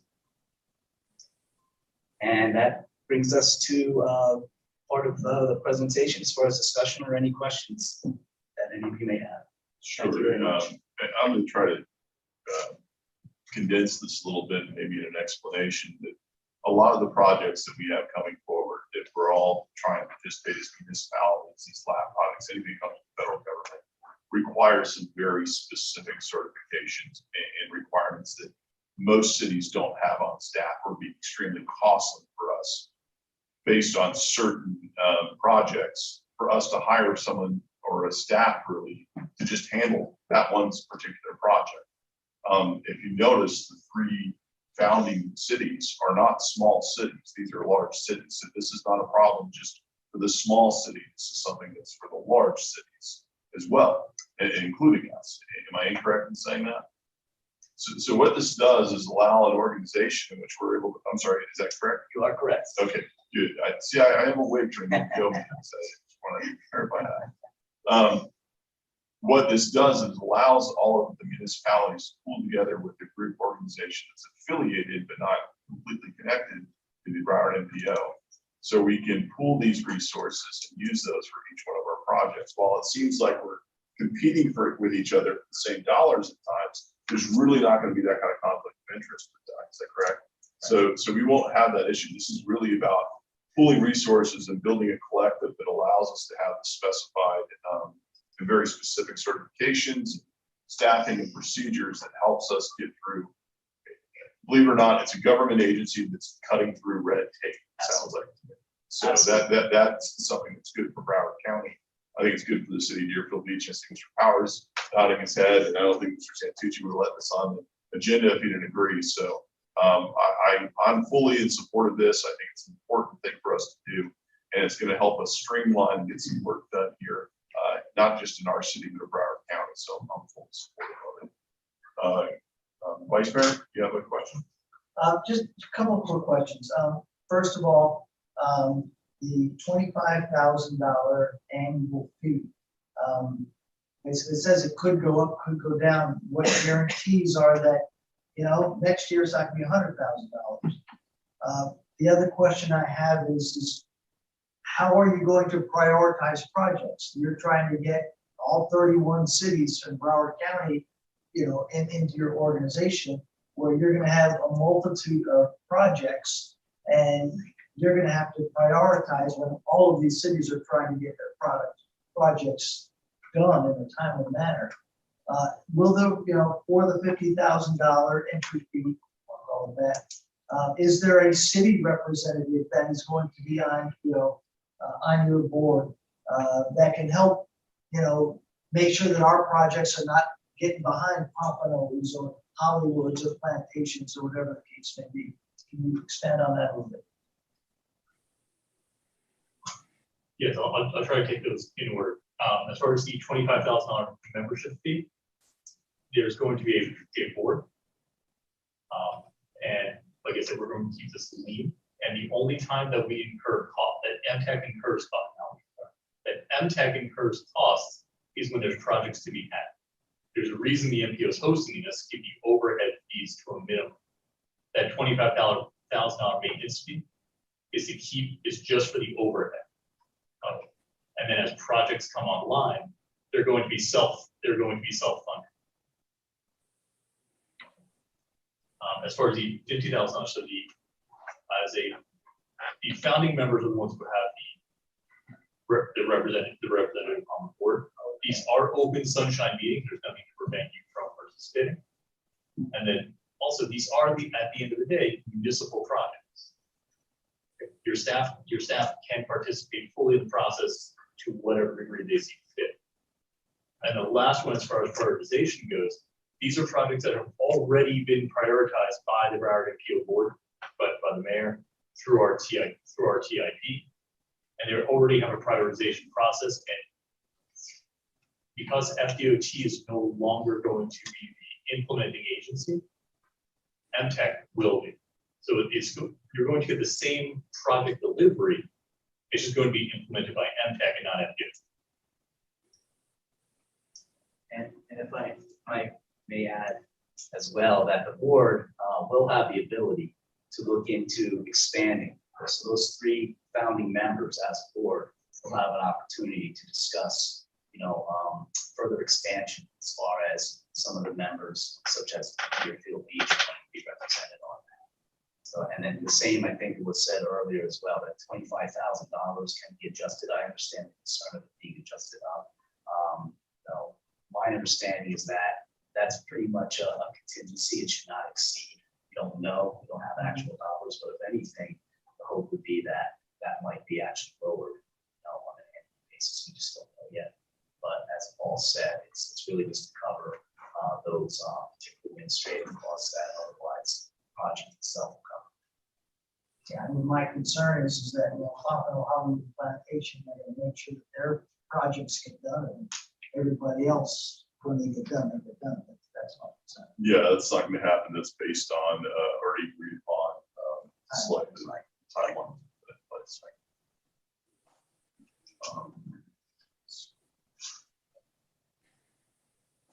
Commissioner Grosky. Thank you. So that was just to follow Commissioner, Vice Mayor Hudak. That was one of my questions, is that it says in the backup that the board is composed of 3 members, which are from Pompano, Plantation, and Hollywood.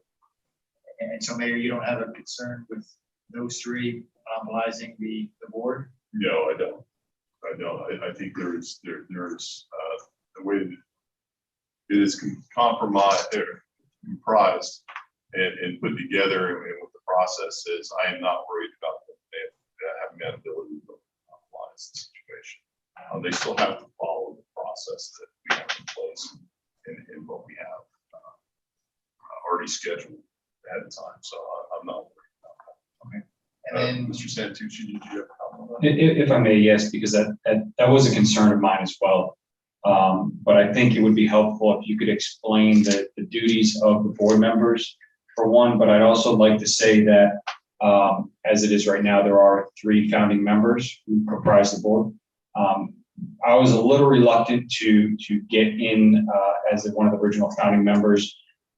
Just don't want to jump off the cliff first.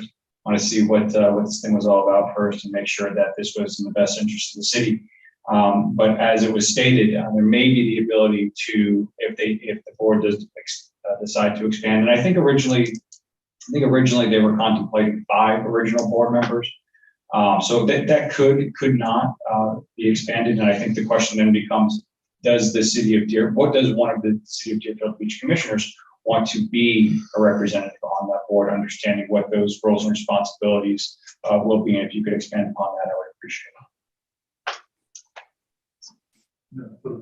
while they're arm wrestling to decide who's going to answer that question, it does say in the backup as well that the board may expand to 5. Right. Say shall or will, so it may. So there's no guarantee that Deerfield would get a future seat, but that is a possibility. And as far as the responsibilities of founding board members, they will be the decision makers of the MTech entity originally. Will be projects that will be brought before them, contracts for approval and execution for design, CE&I services, and construction. That'll be their primary focus. But I think getting back to the projects and with the MPO and Mr. Mayor, yeah, that's absolutely the case, that the projects have already been prioritized. They're already set. So it's not that the MTech board is going to be reprioritizing projects and moving forward.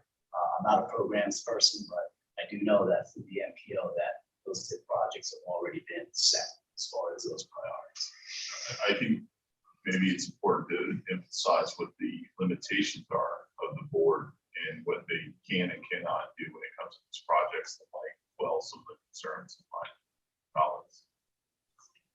So they don't have the ability to reprioritize. They don't have the ability to put their cities ahead of other cities, correct? Correct. The board is they're the board directors for MTech, where the contract comes through. They'll approve them. It's more of an administrative function than they're not ruling boards. It's really to make sure that the state of the main organization. And as far as the expansion 5, we originally had 5 cities lined up. Unfortunately, due to circumstances, 2 of them dropped out. So we revised the ILA to get this off the ground with just the 3 members. And that's because we are up against that FY23 wall where MTech really needs to be started before FY23 starts, so we can have everything in line, all the contracts ready and set up for the next fiscal year together. And I will say, it's being a representative for the MPO from the city of Deerfield Beach, sitting up there. I can tell you, if MTech fails in these areas in which there's concern, the MPO board itself, I think, would be very swift and strictly outnumber the 3 members that are on there, and making any kind of changes or a discontinuation of any type of services and procedures that we had, should that occur, in my opinion. I feel very strongly about that. It's because at that point, all of us have kind of come together and agreed on this and recognize the issues that we have, and we know that this benefits the greater good, but it was never set up in which the first 3 in the door are the ones that get an upper hand in these projects. I do have a follow-up question, if it's okay. Sure. It sounds like Deerfield is going to be number 4. Are there other cities that this is pending or on their agendas to join as well, or is this it? So we're in communications with the cities of Pembroke Pines and the town of Pembroke Pines and the town of Beatty. It would be combined, would be the next 3 members, the next 3 non-founding members.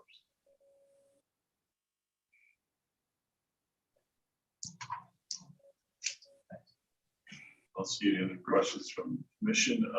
Anyone from the public here to comment on this item? Let's see anything in here. I don't see anything on. I do see Gwen Clark Reed. Go right ahead. Gwen Clark Reed, 1430 Southwest 6th Way. Thank you, Mayor, for recognizing me. My question about this whole thing is, these projects you said have already been approved. These are projects that are already approved by the MPO. And Yes, then this board will then, what will this board do with these projects if they've already been approved by the MPO? Are you now saying that you're taking over the responsibility after the MPO to then go ahead with the design and engineers for these projects? I want to get a clear understanding. Is that what you're doing? Yeah, yes, ma'am. This would be MPO plans, prioritizes, and funds projects. And at the time, the agreement is that FDOT was going to be the implementing agency. FDOT has stepped back from that role. So MTech was created to fill that back. So what would necessarily happen when it came to these projects that the MPO had already approved? FDOT previously, who had the expertise and the ability to do this, has decided that they don't want to spend the money or the time or their staffing to do that, and it is calling on the responsibilities of the municipalities to do much of the work that FDOT has historically done. Am I incorrect in that? You are 100% correct. Okay. So FDOT has said, we're not going to do it anymore. We're not going to pay for it. It's all you cities have to do this. Now think about that from a transportation aspect of very specific transportation projects that now the experts that have the staffing and have the ability to do it have said, we're not doing it anymore. We're not going to pay for it anymore. It's all on you now. That becomes very difficult for every city, from Fort Lauderdale down to West Park. So really what's happening is MTech is stepping in to take over the job that FDOT was previously doing with getting these federally funded projects moving forward.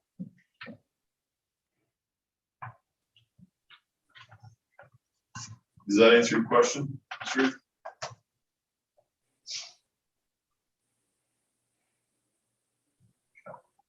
I don't see anyone else online. We're going to close it to the public.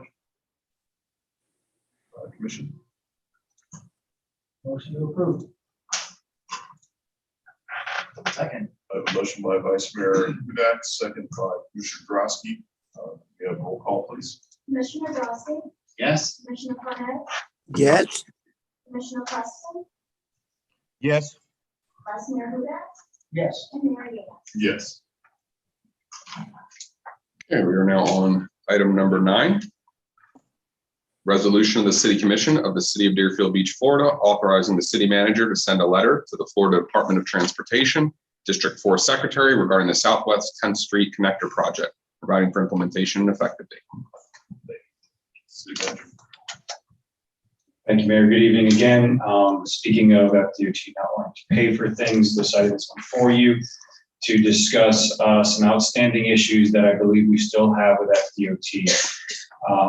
We are at a point in time now where we are being asked to start to look at various agreements that FDOT wants us to enter into, more specifically a utility work by highway contractor agreement. There's actually going to be 2 of those. One will be utilities that FDOT would be responsible for funding, and then the utility work by highway contractor at the city expense, of which FDOT would like the city to pay for. Additionally, there are some right-of-way memorandum agreements that need to be signed. They're looking for those particular 3 agreements to be executed by June of this year. Additionally, actually, in fact, all the ones that I mentioned, they want us to enter into by June of this year. The landscape and irrigation system maintenance agreement, which I believe there's still some disagreement on that aspect of the project as well, and also the lighting maintenance agreement. So I'm going to talk about the impacts of these agreements as it relates to the letter, the draft letter that you have in the backup, and what that can mean. There seems to be four major issues that I can tell that we still need to resolve with FDOT. First would be the addressing the impacts that result from FDOT's proposed right-of-way acquisitions for the project.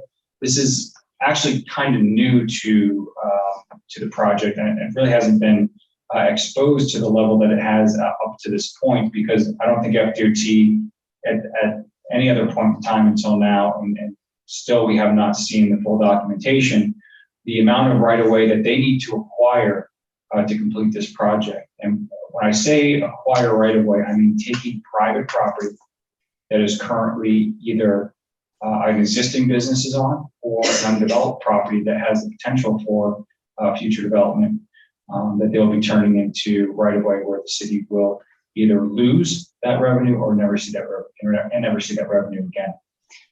So that's something that they have not addressed with us, and how they plan to mitigate that. I don't think that they honestly were even thinking of mitigating that impact to the city in any way.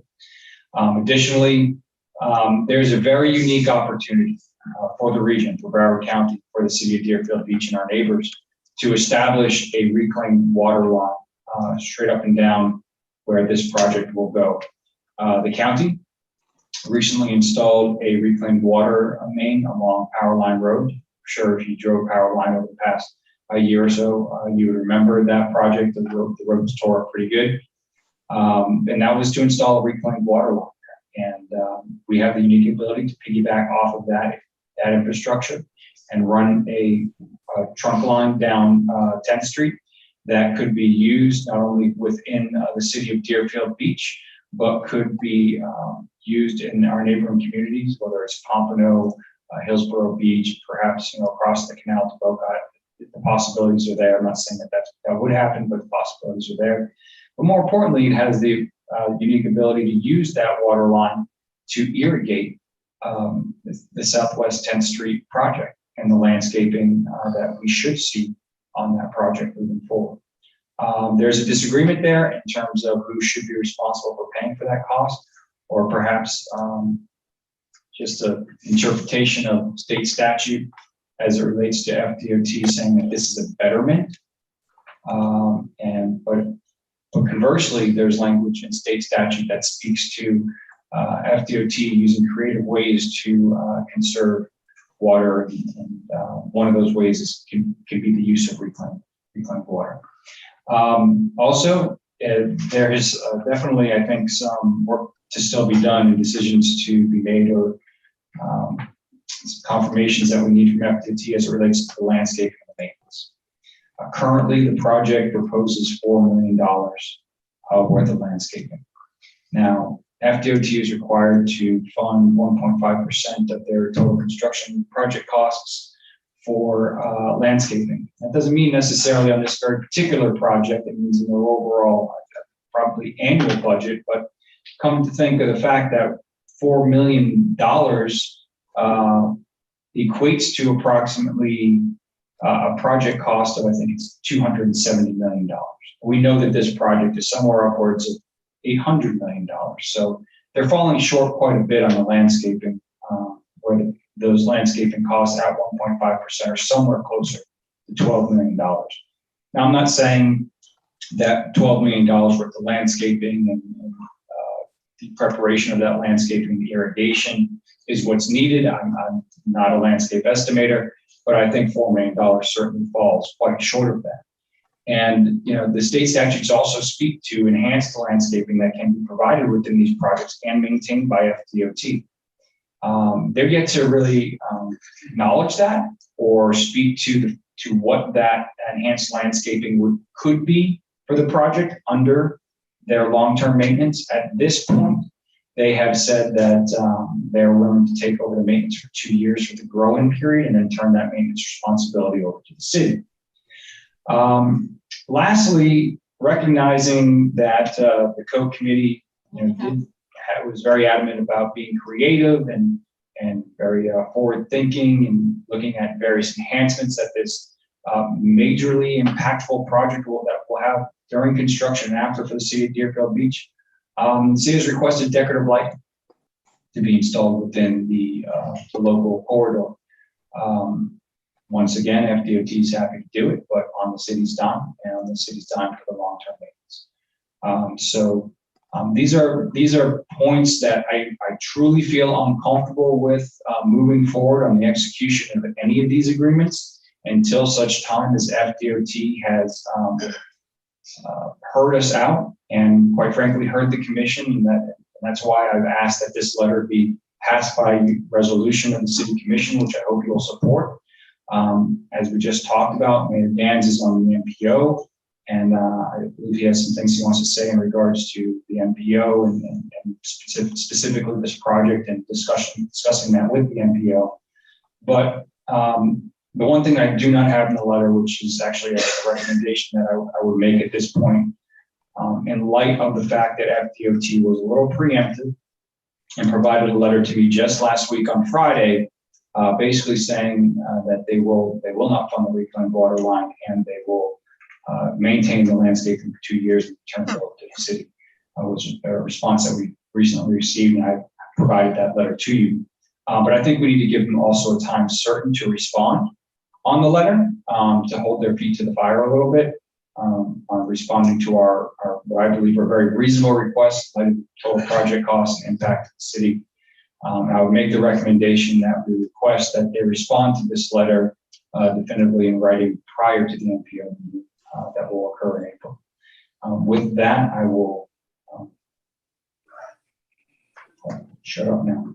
Thank you, Chief. So, after this long process that we've had, very painful process of going on 7 years, Paul, is that about what we've been dealing with here at 10th Street now? 2 kids ago. What's that? 2 kids ago. 2 kids ago, yes. It was, it's beginning to have the feeling of buying a timeshare and being told, we're gonna work out some of the finer details when we get closer to closing. And here we are at closing, and they're ignoring all the promises that were made from the very beginning. From the minute we started this, and with our co-committee, which was primarily made up of many Deerfield Beach residents or parties, there was a lot of promises made saying, we had some of these requests right at the very beginning, and they said, we are not at that point right now. So if you consider the engagement we had early on, where we would show up at an NPO meeting or have these public workshops, we had 50, 100, 200 people show up in the city of Deerfield Beach, engaged, participating, with the promise that FDOT told them, now is not the time to discuss some of these finer detail points like landscaping, lighting, collecting water, anything like that. They have told us there will be a date in the future for us to have those discussions. Conveniently now, they have spent all these years and times that people have either passed away, gone away, or have disengaged to some point, believing there will be a date in the future to have these discussions. And right now, I feel like FDOT is trying to blow past the public input, ignore the fact that they made a lot of promises to think outside of the box, which is one of their very first directives given by the code committee and the Broward MPO, was to think outside of the box and to treat this project not like your regular FDOT project, it's something completely different. One of the issues that we had, the very first issue we talked about, is acquisition. While there was some minor conversation about, and it was at the time when they were talking about tunneling, about possibly doing a claim to take some private property during the construction portion, which would of the project, which would primarily affect 1 or 2 businesses at Powerline and 10th Street. There was no discussion at any point about trying to put the displaced water and runoff from where it needed to go, because they said, well, we believe we can put it in Century Village. We'll work that out. We're not really worried about having to acquire any other land in the other areas. The plans changed in the project. The fear of having businesses close to 10th Street power line being taken appeared to go away. But what they never told us is one thing that's important for everybody to remember, is when they talk about moving water from a project or taking runoff and putting it in a certain place, They say, well, we have plenty of lakes over in Century Village, which is, I believe, what they directly told us. That implies that it's a matter of just taking that water and putting it in another existing body of water, and maybe increasing its capacity. Well, it doesn't really work that way.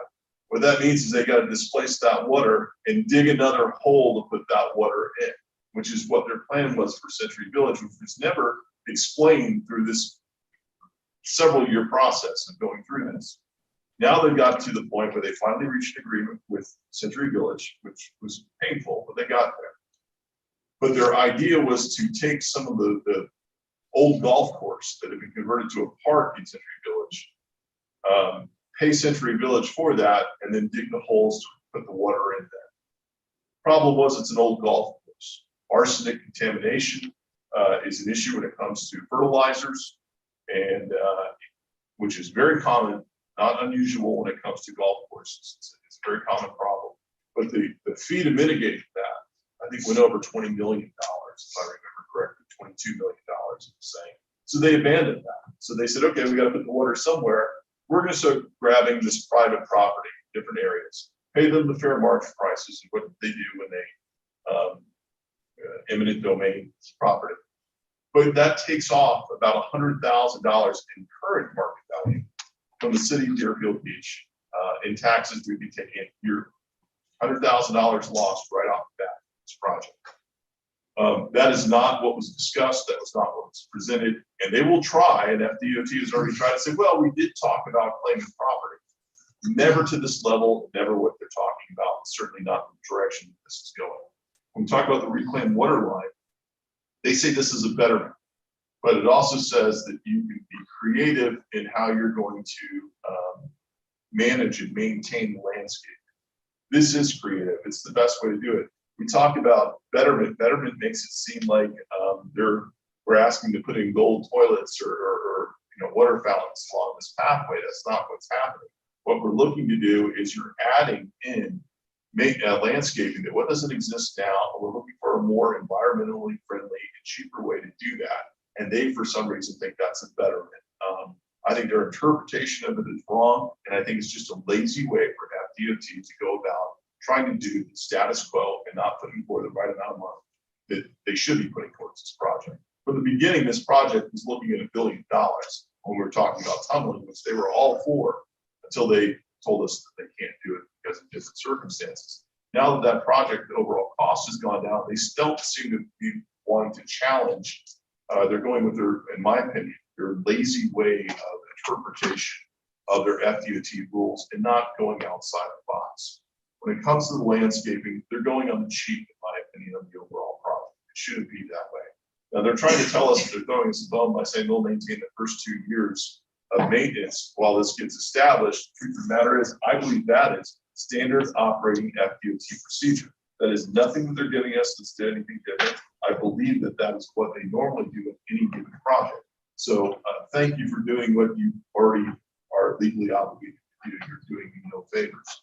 When it comes to decorative outdoor lighting, again, this is something the public was fed when we had hundreds of people there saying, hey, we're going to address that. We're going to do it. It's going to be special. It's going to be nice. Now is not the time to talk about it. But now the time to talk about it is here, and there's no one in the room to talk about it. That is what FDOT does to a T every single time there's a project. Wear down the public. Don't bring them in there. When there's mass numbers, don't address these really finite items at that time and wait till we can drone everybody down until you have nobody in the room. Well, that is one of the benefits of having people with memory that know that that's not what was promised and that's not what was said in 7 years worth of meetings, not just with the MPO or FDOT, but in any of the community meetings we've had, whether it be from an HOA or talking to any businesses out there. So those of us that were there know that this is not what was insinuated, promised, or the goal of what the code committee was to do this. So I am asking for this letter to be sent to the Broward MPO. I'm asking it to be put on the agenda of the Broward MPO, which we have the opportunity for members to submit letters that we can discuss it at the MPO. I am going to ask that we try to coordinate to make sure that we have citizens there. If that means providing transportation like we've done in the past with these projects, to have citizens show up at this MPO meeting when this is discussed, just not necessarily to speak out, but to show in number that people are still engaged, people are still interested in this project, and people are going to hold those on the MPO board and FDOT accountable for promises that were made throughout this 7-year project. So I ask for your support in this letter, and I ask that for us to get this out as soon as possible. I'm really glad that Mr. Cavarese is here to hear all of this, and I know I've talked to Director Stewart from the MPO, so this is not going to be a surprise as this letter comes to people. Commissioner Grosky and Commissioner Parnas. Thank you, Mayor. We have always said on this project that the devil is going to be in the details, and here we are. It's like deja vu all over again. And I, like you, I mean, you were commissioner during this entire process, Mayor. So you lived it firsthand, and I actually was the chair of the co-committee, and I lived it firsthand with, we were in hand-to-hand combat over this, and we attended dozens upon dozens upon dozens of meetings, and we discussed this. And I was there every step of the way, and nowhere along the line did we discuss these details that are now coming before us that is being presented by FDOT. We've always discussed during this project that this was going to be the gateway to Broward County, that this was going to be a premier project, that actually FDOT could put a feather in their cap and think outside the box and say, hey, this is something different that we've done, that this corridor is not unique, it is unique to other projects in the county and in South Florida. And so I'm extremely disappointed that they've changed some personnel around and they've conveniently forgotten what we've discussed for the last 7 years. No to paying on our dime. We have said, and we have been very consistent from day one, that the city of Deerfield Beach is not going to be paying for these improvements. And we've also said that we are not going to be paying for the maintenance going forward. This is something that we have said that although it's a project we don't want, we're willing to work with you, but you have to make some of these concessions along the way. You talked about it being a $1 billion project initially, yes, because it was supposed to be underground tunneling. Well, now the underground tunneling, in quotation marks, is one small quarter-mile slip ramp. That's the only tunneling for this project. So they're saving a ton of money on this project. It's closer to $500 million instead of $1 billion. And we're not getting the benefit of those savings. The landscaping, the lighting, I think those are minor asks for the project that we're getting to go forward and the cost associated with it. So to go on the cheap now, after discussing this project for the last 7 years, after coming to agreements, after understanding that this is something that they needed to work with the city of Deerfield Beach, and now that we're at the point where it's time to discuss the details, that doesn't matter anymore. Somehow we've forgotten where we come from in the last 7 years. And if we need to go to an MPO meeting and blow it up again, we will. Not what I want to do, and I'm sure Secretary O'Reilly doesn't want us there doing this again. So I'm all in favor of this letter going out as well. I read the proposed letter. It's very well written. I think it's to the point and discusses our concerns. And they do need to respond in writing, because I'm a no vote on anything that comes FDOT up here on these agreements going forward. I don't know what that means if they get rejected or not, but I mean, I am just livid now that we are at this point after having all these discussions. As the chair of the code, we were very adamant on what our concerns were with the city of Deerfield Beach. And the code committee consisted of 18 members, if you recall. 9 were from the city of Deerfield Beach and 9 were from the surrounding communities. And we discussed in brutal detail, and we had some very animated, that's putting it mildly, conversations about this project, going forward. But at the end of the day, we did reach a consensus, and that consensus was not to trample over Deerfield Beach and make this a gateway project that we could live with, even though we didn't want it. And by putting in these extra features to kind of with the landscaping and the lighting, and now all of a sudden to forget all of that is just extremely, extremely disappointing and frustrating and even maddening, to be honest with you.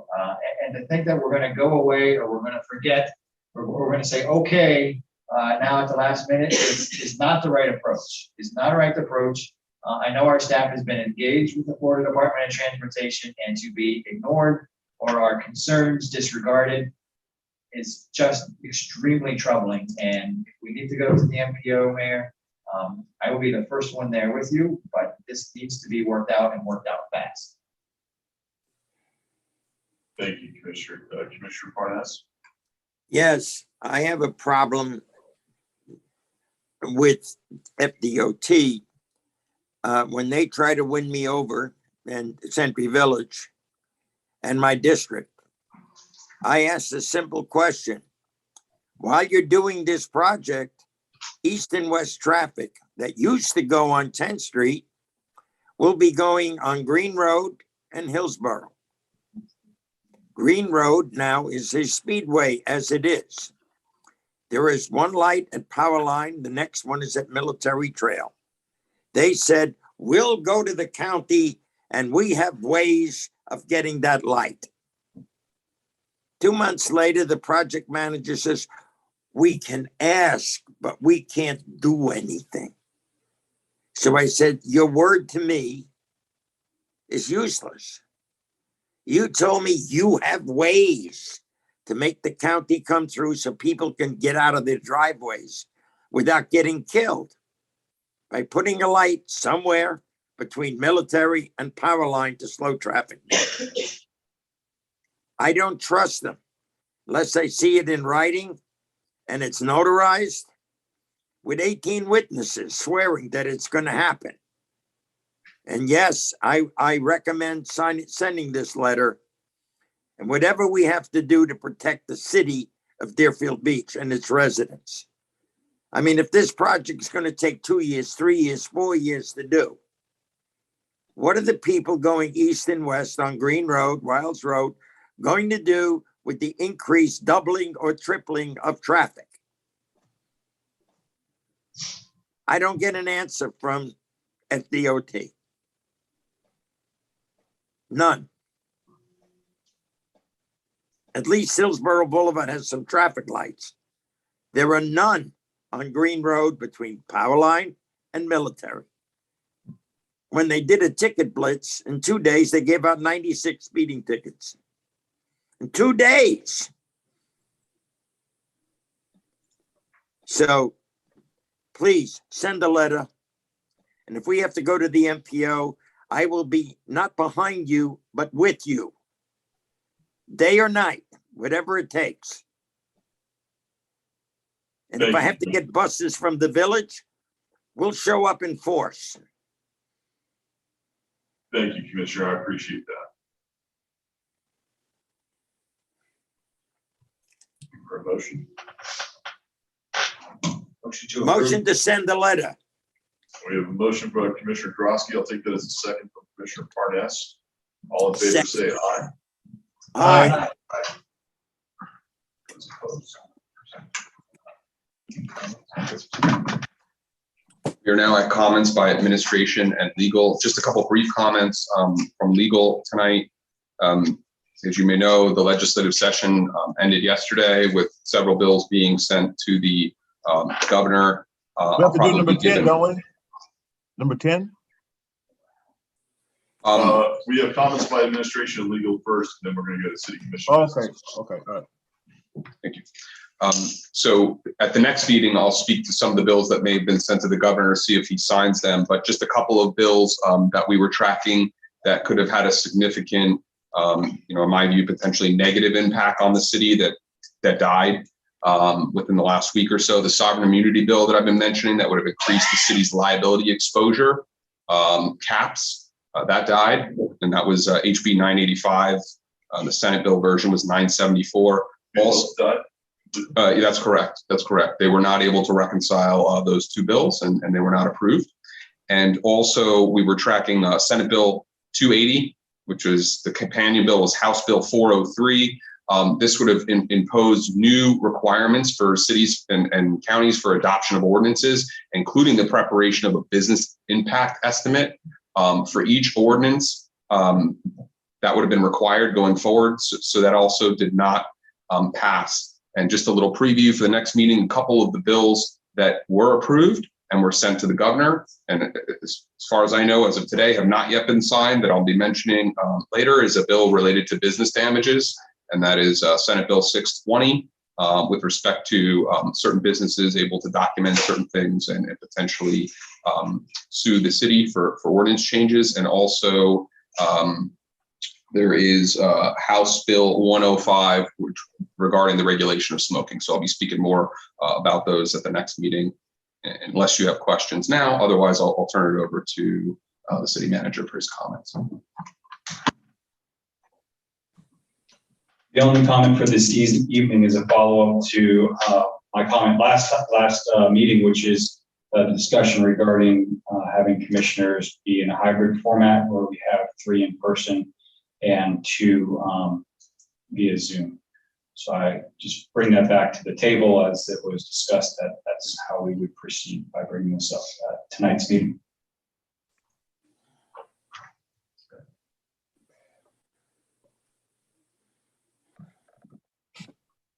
For some clarity. Yes, please. Thank you. I'm for bringing everyone back, but that's up to everyone else's level of comfort. Commissioner Parnas? I think we can come to a compromise.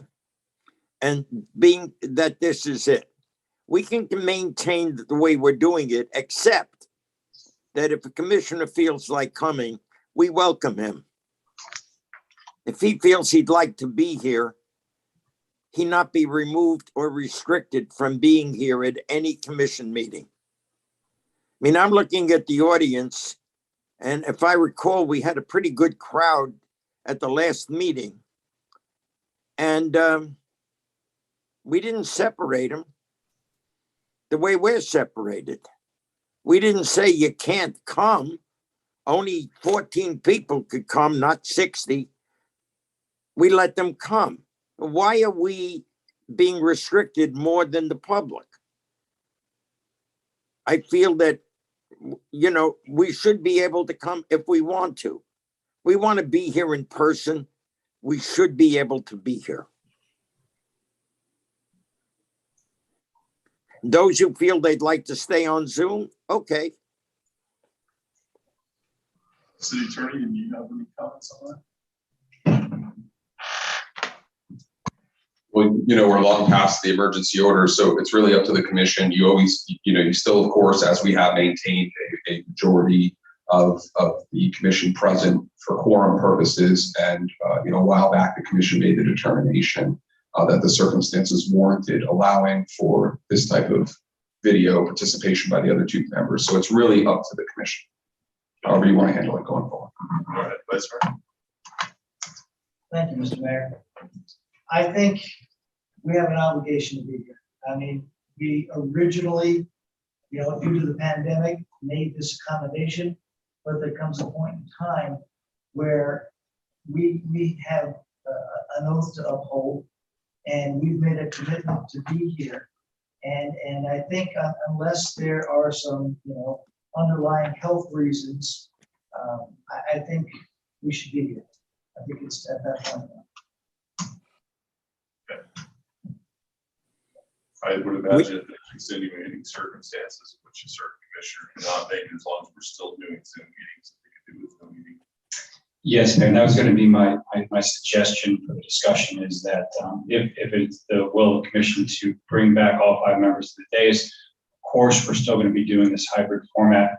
And if a commissioner, for whatever reason, could not attend in person, they could still have that opportunity to attend via Zoom. I think that's the best way to go about it. Does that work for everyone? Works for me. Yeah. Commissioner Preston? So are we saying that we're going to stay with the hybrid, which is a combination of Zoom and in person, but if a person chooses to come in person, that they are welcome? Is that what we're saying? I think the main point is that everyone should be here in attendance unless there's a circumstance that would prevent you from coming, whether it be a health reason, whatever the reason may be, then you can participate via Zoom, but the goal is to have the entire board here for a commission meeting.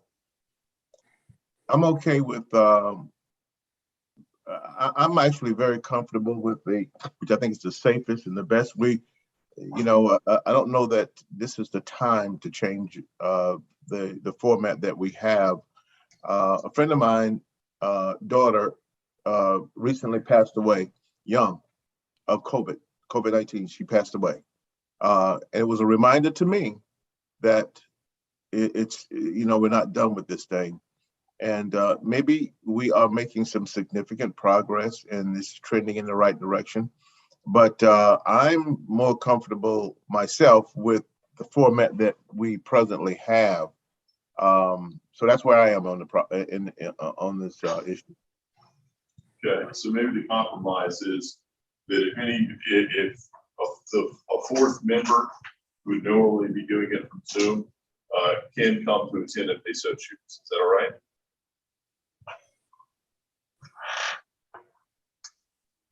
Yeah, I think that's fine, Mayor. The law on this, generally you're supposed to have folks being physically present, but that was all done, pre-pandemic. We didn't really contemplate that, but the Attorney General's office has opined for telephonic participation, things of that nature. It's really only supposed to be used for extraordinary circumstances and not necessarily as convenience, but then they say the commission determines ultimately what extraordinary circumstances mean. So if the commission finds that the circumstances with results of the pandemic at this stage warrant that a commissioner who does not feel comfortable can Zoom in, then that's fine. Okay. I'm okay with that. Is everyone else okay with that? Yes, I'm okay that if I feel like coming, I can come. I'm not restricted. If I feel ill, I will request that I be on Zoom if I'm ill and cannot attend. Other than that, I would like to be at every meeting. Okay.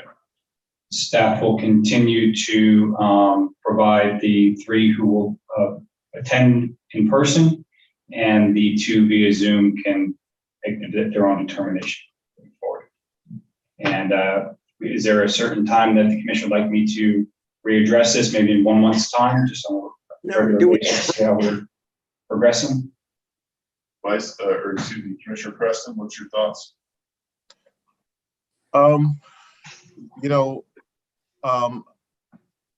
Whatever my colleagues feel that it is a good time to readdress this, I would say at least another couple months of this. No. And I think that, can I finish, please? I'm sorry, go ahead. I apologize. I didn't realize I wasn't muted. I'll tell you what, you guys just whatever you think, Mayor, whatever is good, whatever is the mood of the day is. It's fine. If you're comfortable with 2 months, I think 2 months, if we can reevaluate in 2 months, see where our numbers are at. Is that okay with everyone? No. I would like to attend all meetings. I'll take the risk. Okay, you can come in, then that's fine. That's your choice. You'll be allowed to do that. But we'll reevaluate in 2 months if we're gonna not have that option. So everyone else okay with that? Mayor. Yes. If it's all right with the dais, I think I don't know if it was you was saying maybe it was the city manager said to come back in a month or so. Let's take a look at it in a month if everybody's comfortable with that. Look at it in a month and we can decide from there if my colleagues are comfortable with that. Is that okay? Okay. Well, that's fine. We'll give the correction there. Thank you. Did you want to say something, Commissioner Cross? I want to understand what we're agreeing to. So the 3 that would normally be here in person continue to be in person. The 2 that would be by Zoom, it's discretionary. They'd be in person, not mandatory. Correct. Yeah. And then we evaluate in a month where we are. Yeah. I'm fine with that. Okay. So give you that correction. Perfect. Okay. Next item, we're on city commission business, item number 10. Item number 10 is an ordinance of the City Commission of the City of Deerfield Beach, Florida, amending Chapter 2, Administration of the City Code of Ordinances, Article 6, Code Enforcement, Division 2, Special Magistrate, Section 2-361, Administrative Fines, Costs of Repair, Liens, to increase the maximum amount of administrative fines that may be imposed by the Special Magistrate for city code violations, providing for conflicts, severability, codification, and an effective date. This is first reading, and this ordinance requires a 4/5 vote of the City Commission for adoption. The ordinance is sponsored by now Vice Mayor Hudak. And so currently under the state law and our city code, we generally follow state law when it comes to the fine amounts that the special magistrate can levy pursuant to code enforcement hearings. Under state law, and that's currently the city code provides maximum fines in the amount of $250 per day for the first violation and $500 per day for a repeat violation. So for example, if something is really egregious, the special magistrate right now is capped at issuing a fine of $250 per day if it's the first violation. Okay. Under the state law, specifically section 162.09 Florida statutes, municipalities that have populations greater than 50,000, such as the city of Deerfield Beach, have the option to increase those maximum fine amounts upon a 4/5 vote of adoption of an ordinance to do so. So this ordinance is that ordinance, and it provides for the maximum fines permitted under statute for populations over $50,000. It doesn't mean that when somebody receives a violation, they're going to get that fine.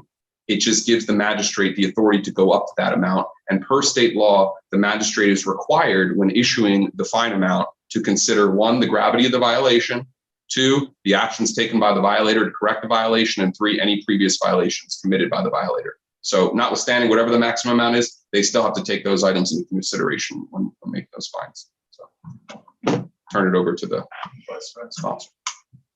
Thank you, Mr. Mayor. Thank you very much, City Attorney. I appreciate the summary.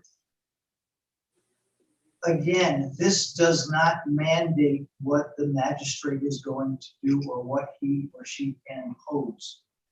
What this does is this just gives them another tool in order to get individuals in compliance. And this was really brought about more by the Airbnb situation that we have in our city. These Airbnbs are popping up all over the place. We've got individuals purchasing numerous condo units and turning them into essentially hotels, turning them into Airbnb suites. And it is adversely affecting our neighborhoods. Right now, the magistrate can only go up to a certain level. This just gives them the opportunity to increase those fines up to the $500 a day. The city does not have, as all of you know, a lot of authority over Airbnbs. This is probably the only tool that we have to send a message to them that Deerfield Beach is not the Wild West and is not a place for these Airbnbs to be popping up all over, especially in our neighborhoods. So what I'm just proposing is that we give the magistrate as much ammunition as we can to at least get the owners of these Airbnbs to be good neighbors. This is not an attack on the individual who has a boat in his yard, or the individual who put artificial turf in the front of the yard. This is more for the continual violators, the individuals who thumb their nose at authority and do whatever they want because they feel that I don't live here, this is just an investment property for me, and these really aren't my neighbors, I live in California. This just happens to be an investment property that's in Deerfield Beach. Right now, what happens is that there is a noise ordinance. Police go out, they give a ticket to the person who's doing the noise ordinance. The owner of the house doesn't even know that there was a violation. At least this puts the violation where it needs to be, which is to the owners of these Airbnbs, to try to get them to be more responsible with the individuals that they are renting their homes to, because this is adversely affecting our neighborhoods. And this is a challenge that we're going to see a lot more in the future. That's why I propose this. Thank you. Thank you. City Attorney. Thank you, Mayor. I just wanted to point out that this ordinance is not specific to any particular property, any types of property or types of violations. It applies, it would apply, if adopted, the increased fines would apply citywide and would potentially be available for the magistrate to levy for any code violation under our code. So I just want to make that clear. Thank you. And I'll give you some other not specific examples, but I mean, we did have one tonight that was brought up that is a repeat violator. Can you imagine having the ability to only fine $250 and maybe $500 for a owner that did not repair their elevators and left people trapped on the third, fourth floor that were handicapped and had no ability to get down? It's a slap on the wrist when you look at some of the egregiousness of some of these offenses. And this is not meant as an ability for us to use this as our go-to dollar amount. This is for those situations where the violations are not equal, but yet are treated equally when it comes to what the maximum is. When you have really egregious situations, we need to have the ability to be more punitive. We need to have the ability to get the attention of the violator. As the city attorney pointed out, it still has to follow the guidelines and rules that is based on what has been handed down previously, what the actual efforts have been by the owners to rectify it, and any past behavior. So this is not a matter of this just, okay, we're going to start charging a lot more money for simple violations. This is giving us a larger arsenal that we can really drop the hammer down much harder than we've been able to in the past on the most egregious violators of some of our codes that we have. Some of them that have been discussed here in the chamber, not only tonight, but at other times. So I would love to be able to have the ability to come down harder on those who are the worst offenders. Commissioner Parnas? Yeah, I agree with this wholeheartedly for the following reason. I go to the hearings every once in a while, especially when I read that there's 30 or 40 in my district that are going in front of the magistrate. And I find the magistrate to be extremely lenient in the respect where somebody says, I'm out of work, I can't fix that for 60 days. And he'll give him the opportunity to extend for another 60 days to get it fixed. This is for the guy who asks for the extension 3 times, does nothing, and ignores it. And it gives the magistrate the tool to say, we bent over backwards to help you, and all you're doing is spitting on us. And it's time we took action. And I agree, there's also a matter of safety.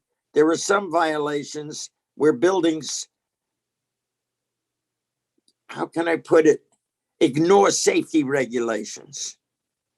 They have barbecue pits, like in the village next to an apartment house, less than 20 feet from the building.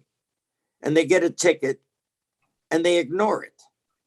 And a tank that can explode is stored under the stairwell where they got the ticket for doing that. And they keep doing it and doing it and doing it. And they finally show up and pay a very small fine. And next week they're doing it all over again. This does give the magistrate the tool for repeat offenders that endanger the lives of other people, especially in multi-dwellings, and endanger their lives with no remorse at all. And I think it's time to say, okay, you want to play, you got to pay.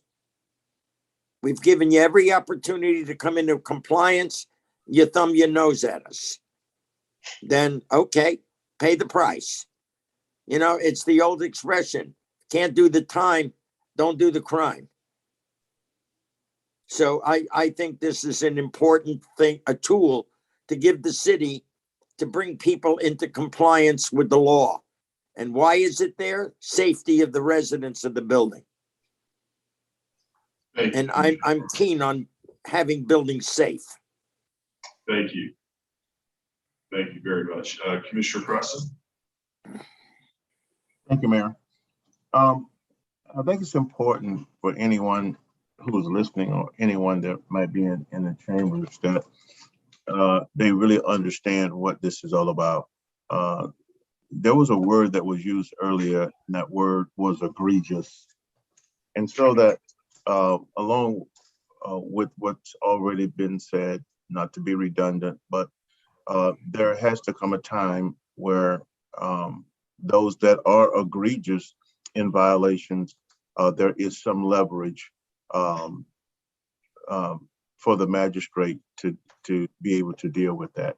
And so with that, you know, I think it's important that we move ahead with that in mind. Those people that just simply are not paying attention, or just simply have chosen that, you know, I'm not going to abide by whatever rules there are in place.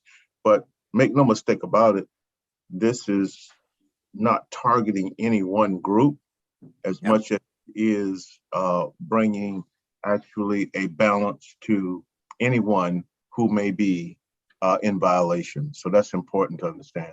Thank you, Mayor. Thank you. Commissioner Drosky. Thank you, Mayor.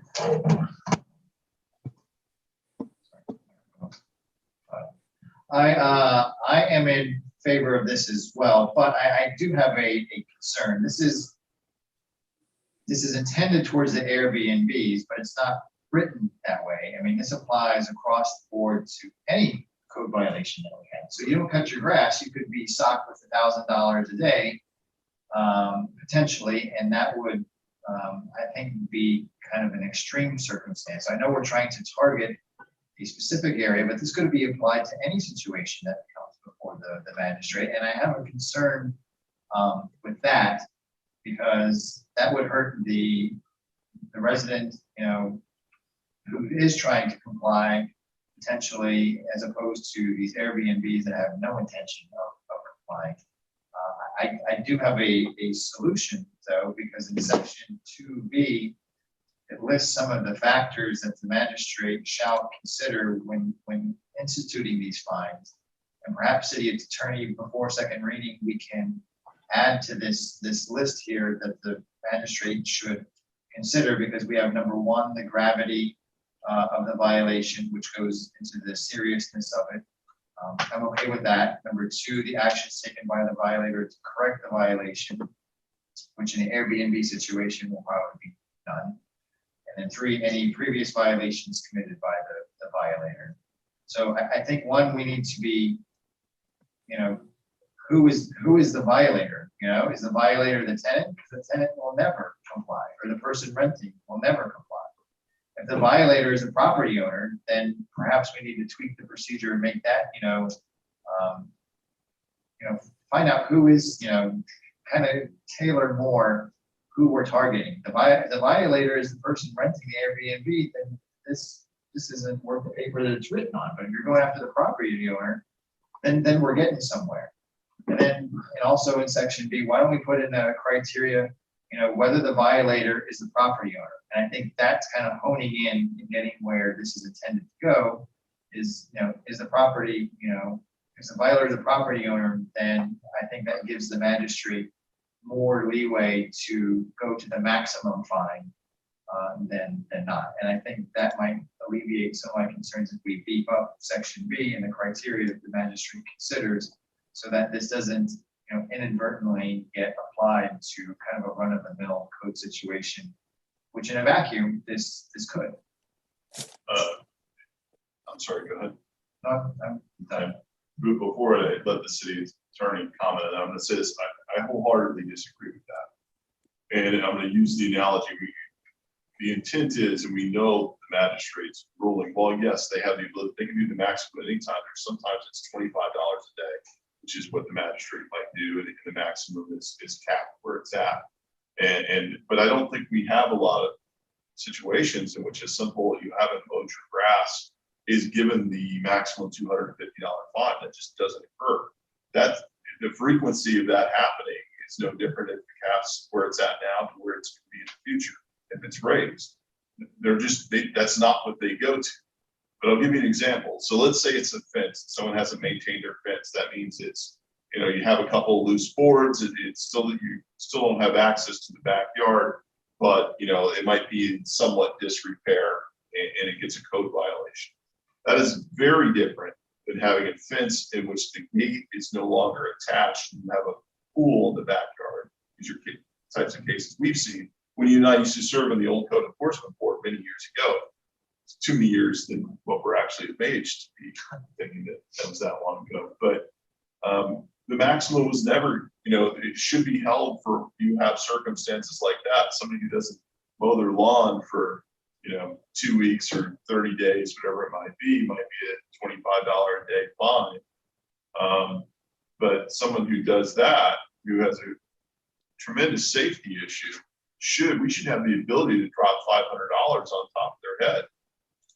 I think that gets their attention than somebody who's an out-of-state landlord or somebody who's abandoned that property and is letting it fall apart, who's $25 a day doesn't really bother. I don't think that is the intent of this. It's not targeting, as the city attorney said, any in particular specific type of violation. This isn't meant really to target Airbnbs or anything else. This is across the board, reserved for our most egregious offenders, and it will be used with the same common sense approach that the magistrate is currently using, which is you don't pound someone on the head with the maximum for a minor violation. And given the strict guideline or the guidelines that have been given, I don't think that's what the magistrate is doing currently. And I don't think raising that amount is going to change that. You know what I mean? I do, but doesn't the first factor, the gravity of the violation, cover what you're talking about in the fence situation? That yes, it does. Boards it absolutely does. That's the the difference between a $25 fine and a $250 fine. Rather than $250, I'd rather be $500. Fix that damn fence. $250, $500 a day. You got somebody's attention. And somebody who abandons their property like that loses public health safety. I absolutely think the hammer should come down there a lot harder than a $250 a day fine, in my opinion. But doesn't my amendment give the magistrate more power to levy that bigger fine? That's what I'm trying to accomplish here, not weaken it, but strengthen it. So I don't understand the objection. I didn't take it down. Commissioner Preston and Commissioner Parnas. My colleague asked to make it clear who we're targeting. I think it's very clear who we're targeting, and that is the egregious offender. And that's who we're targeting. And I think that that's very clear. And I think that that we're okay with that. Commissioner Parnas. Yeah, and stop me if I'm wrong, city attorney, but aren't most citations issued to the property owner rather than the tenant? If I have a problem in my building that I own, the elevator's not working, it's not the tenant that gets the ticket, it's the owner of the property. Yeah, so property related violations, the city can cite the property owner for violation of tenants, and the city could also cite tenants. And generally, the city would want to cite the property owner because there's more, enforceability there, particularly in a situation where somebody may be, leasing or short-term leasing, they're gone, right? And they may go somewhere. But the property owner, you're going to get their attention because ultimately, if they don't comply and they continue with that conduct, the city gets a lien on their property. And generally, most property owners would want to avoid that. That's the point I'm making, that I would say probably more than 90% of the citations issued. I deal with code in I have a section of apartment houses, the condos, where constantly the owners of the property get written, not the individual, but the owners of the property for violations, whether it be dumping, etc. Whoever owns the property gets the citation. Even though that they have dumpsters all over the village, for instance, wherever property it sits on, the owner gets the violation if they dump on Sunday instead of Tuesday for Wednesday pickup. So I think this targets the owners of the property to maintain their property in a legal manner. And the violent offenders, the egregious ones, will get the most, probably the highest fines if they are continually in front of the magistrate or ignoring it, not showing up. That the magistrate will finally say, fine, this is an egregious situation, 500 a day. I've been to these hearings where owners show up and say, I need 60 days or 3 months to correct the violation, and the magistrate gives it to them. And then when they don't show up at the next hearing, and they get a nice fine, they ask for it. They asked for the time, they were given the time, and they ignored them. This is an egregious offender, and he should be dealt with as such. I approve of this 100%. And it's not targeting any one group. It's targeting the owners of property that don't obey the law. Thank you, Commissioner. We go to Commissioner Hudak. Thank you very much, Mr. Mayor. And again, I want to point out, this isn't targeting anybody. Right. This is giving the magistrate an additional tool in their guidebook in order to determine, again, these code violation hearings are meant to be a deterrent, is meant to get individuals in line with code. And this is just another tool we're giving the magistrate, who is a professional, who's going to follow the same path that he's followed or she's followed previously. It's just giving them another tool in their toolbox in order to get these properties into compliance, whether it's an Airbnb, whether it's somebody who doesn't cut their grass. It's an additional tool. The city doesn't tell the magistrate what to do. All we can do is set the limits on what they can do as far as the fines are concerned. And that's why this is brought forth. It was brought forth again because of the code violations with the Airbnb industry, but it is not targeting them. It is not targeting any industry, any individual. This is just, except for the egregious offender. I like the way Commissioner Preston mentioned that. Gives the magistrate an opportunity to go to a higher fine to hopefully get their attention, to get their properties back into compliance. That's all this is for. And with that, I'll make a motion to approve. Second. Yeah, but before we go there, we have, thanks for the motion in a second. Can we open this up to the public?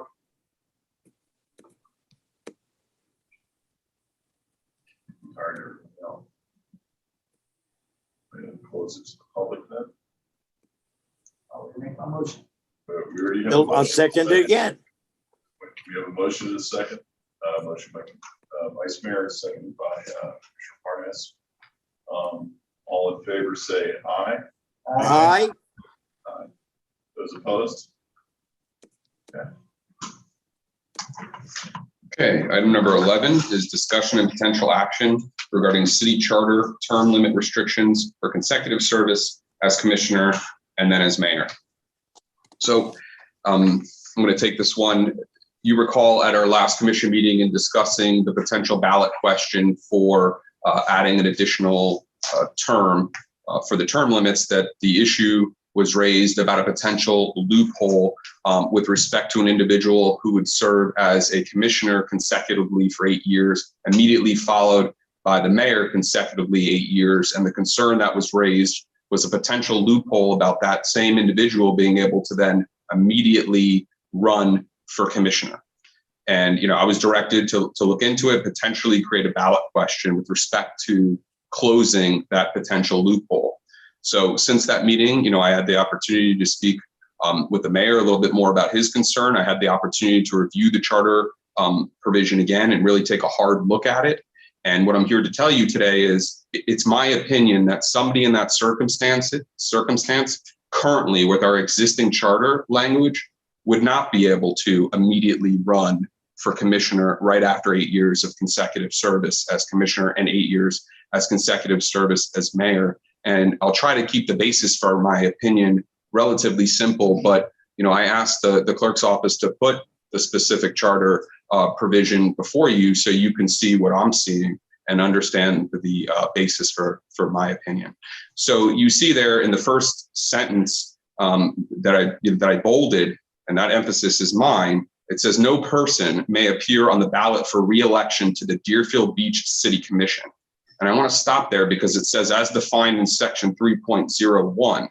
So when you go to charter section 3.01, it becomes clear that when they speak to the Deerfield Beach City Commission and a member of the city commission later on, they're referring to both a commissioner and a mayor.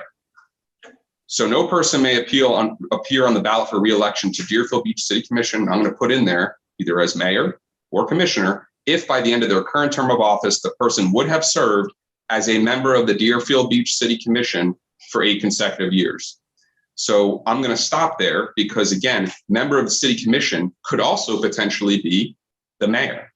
So if they just serve for mayor for 8 years, right, they would then, at the end of their current term of office, have served as a member of the city commission for 8 consecutive years. So you'll see after 8 consecutive years, there's a, provided that. And really that section is really to carve out what we do currently have in the city, which is that's where it allows for a commissioner who serves for 8 consecutive years to then not be prohibited from then immediately thereafter serving as mayor for 2 terms, like our current mayor does.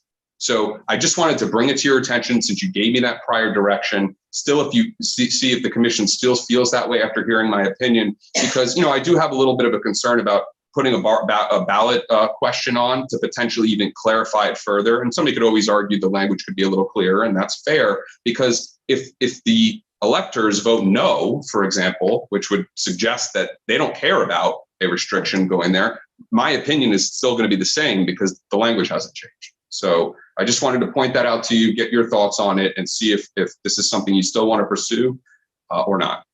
Thank you.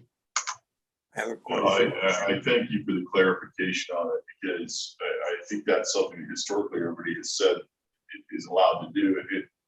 And I think the language is a little vague in some areas. I think you get to the specifics where it does address it.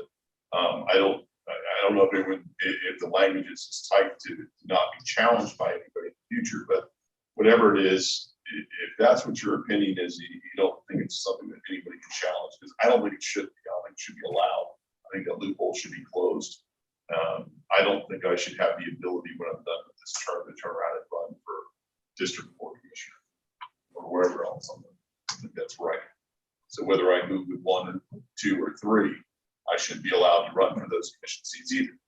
It doesn't matter. It needs to be at the end here. So, and it sounds like that loophole doesn't necessarily exist, even though I think historically that's what everyone has said. So I think this gives some clarity, and it doesn't seem to be a necessity to have this go on for referendum. So I don't think we need to do it.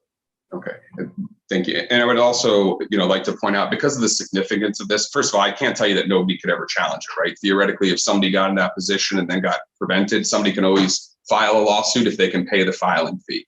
But it's my opinion that I think this is the proper reading, what I just gave you. And because of the significance of this, I did confer with a couple of my colleagues and let them make their own independent judgment within my firm, who are also city attorneys, who came to the same conclusion. Just wanted to point that out. So, Mayor, there was a motion made at the last meeting. So if we could just to direct me to prepare the question. So if that's the way the commission wants to head, if I could just get a motion to eliminate that. Okay, I have Vice Mayor Hudak and then Commissioner Parnas. So just a quick question on that. Does that mean that individual is banned forever, or what if 2 years from now Bill moves to District 1 and pulls a Tom Brady and decides, you know what, I missed the action, I want to run again? He still would have that ability. Is that correct, as it's currently written?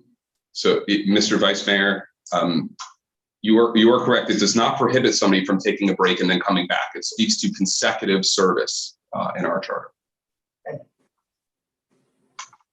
Commissioner Parnas. Yeah, I have a question. The break could be 2 weeks.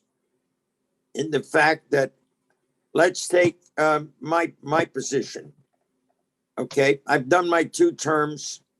I can't run because consecutive for a 3rd term, and a senior citizen older than me becomes the 3rd District 3 commissioner and has a heart attack 2 months over. Now I've had a break. I could then run for commissioner again since there was a break of 2 months.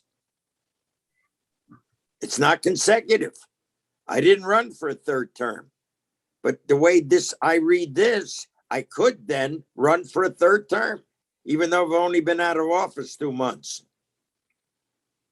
Right, so I don't know if that I would characterize that as your 3rd term, although I could certainly understand somebody making the argument. I guess presumably if another person came in, ran for office, went through everything to do that and won, and then let's say because of death or resignation at some time in the future, that would trigger probably in a special election at some point under our charter. And while I haven't specifically analyzed this issue, my initial thoughts are because the wording reads that by the end of their current term of office would suggest that individual would need to be in office to be prevented from going to that next election. So I guess that is a possibility, but I haven't really, analyzed that issue in depth. Resignation, death, or removal, Since I've had 3 colleagues, or seen 3 people removed from office. So, good point. That would happen, but you might want to put away your voodoo doll there, which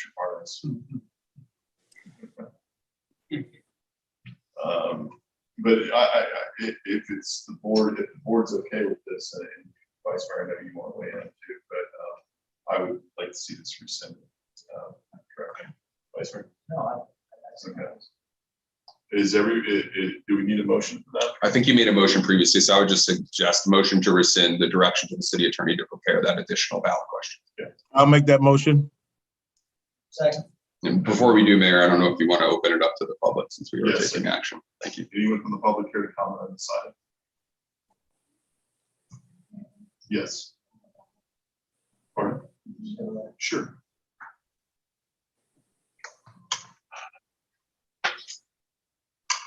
Jack Sullivan, 109 South Street.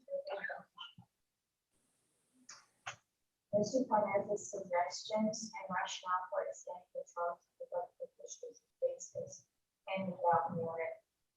This report has argued that police property owners in their community are incapable of filling the shoes of outgoing officials, let alone capable of doing this.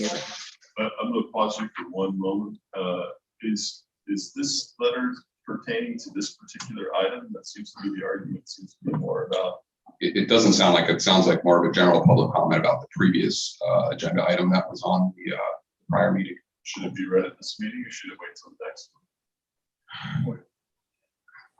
Well, we could have done, you could reopen the regular public comment or you could theoretically read it at the next meeting, I guess.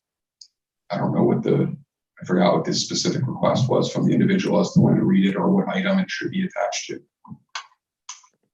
It was for this meeting.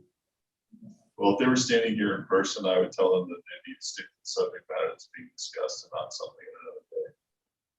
So, but since, I'll come back and open that public portion. That way to be fair, since it was already closed, I probably should have read at that point instead of this. Clearly, the person who sent that in doesn't understand that. So we'll fix that. That's all right. Okay, so we have a motion and a second. Anyone else from the public here to comment before we close it? I'm going to close it to the public then. Commission. Motion to rescind. Yeah, we have a motion and a second to rescind. An affirmative vote would stop the city attorney from moving forward. A vote in the negative would allow him to continue to move forward. So all in favor, say yes. Yes. Yes. Those again, opposed? Okay. I'm going to open up the public section just to make sure that this comment is right on the record. So this is for public comment. I'm opening up for the specific letter. Madam Clerk, would you like me to read it?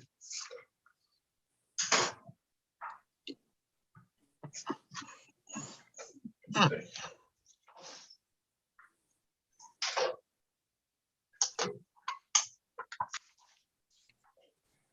This was an email directed initially to Commissioner Hudak. Mr. Parnas' suggestions, this is Chad Chaladen.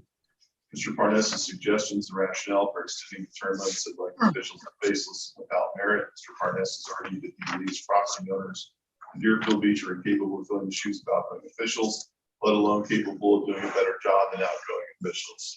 This is from a person who admitted, the guy who admittedly plays with his fishing pole while he lays on the couch watching the DFB underwater cam at home. This is from a guy that characterizes his former hot dog and hamburger stand or recreational ball field as a restaurant. This is from a guy who he has denied making public statements that were being recorded on the dais. The citizens have had enough of Bernie Parnas and numerous other elected officials. Your time is up. It's been addressed in previous election by the voters. Has Bernie Parnas received a petition with the same number of signatures that a recall vote would require?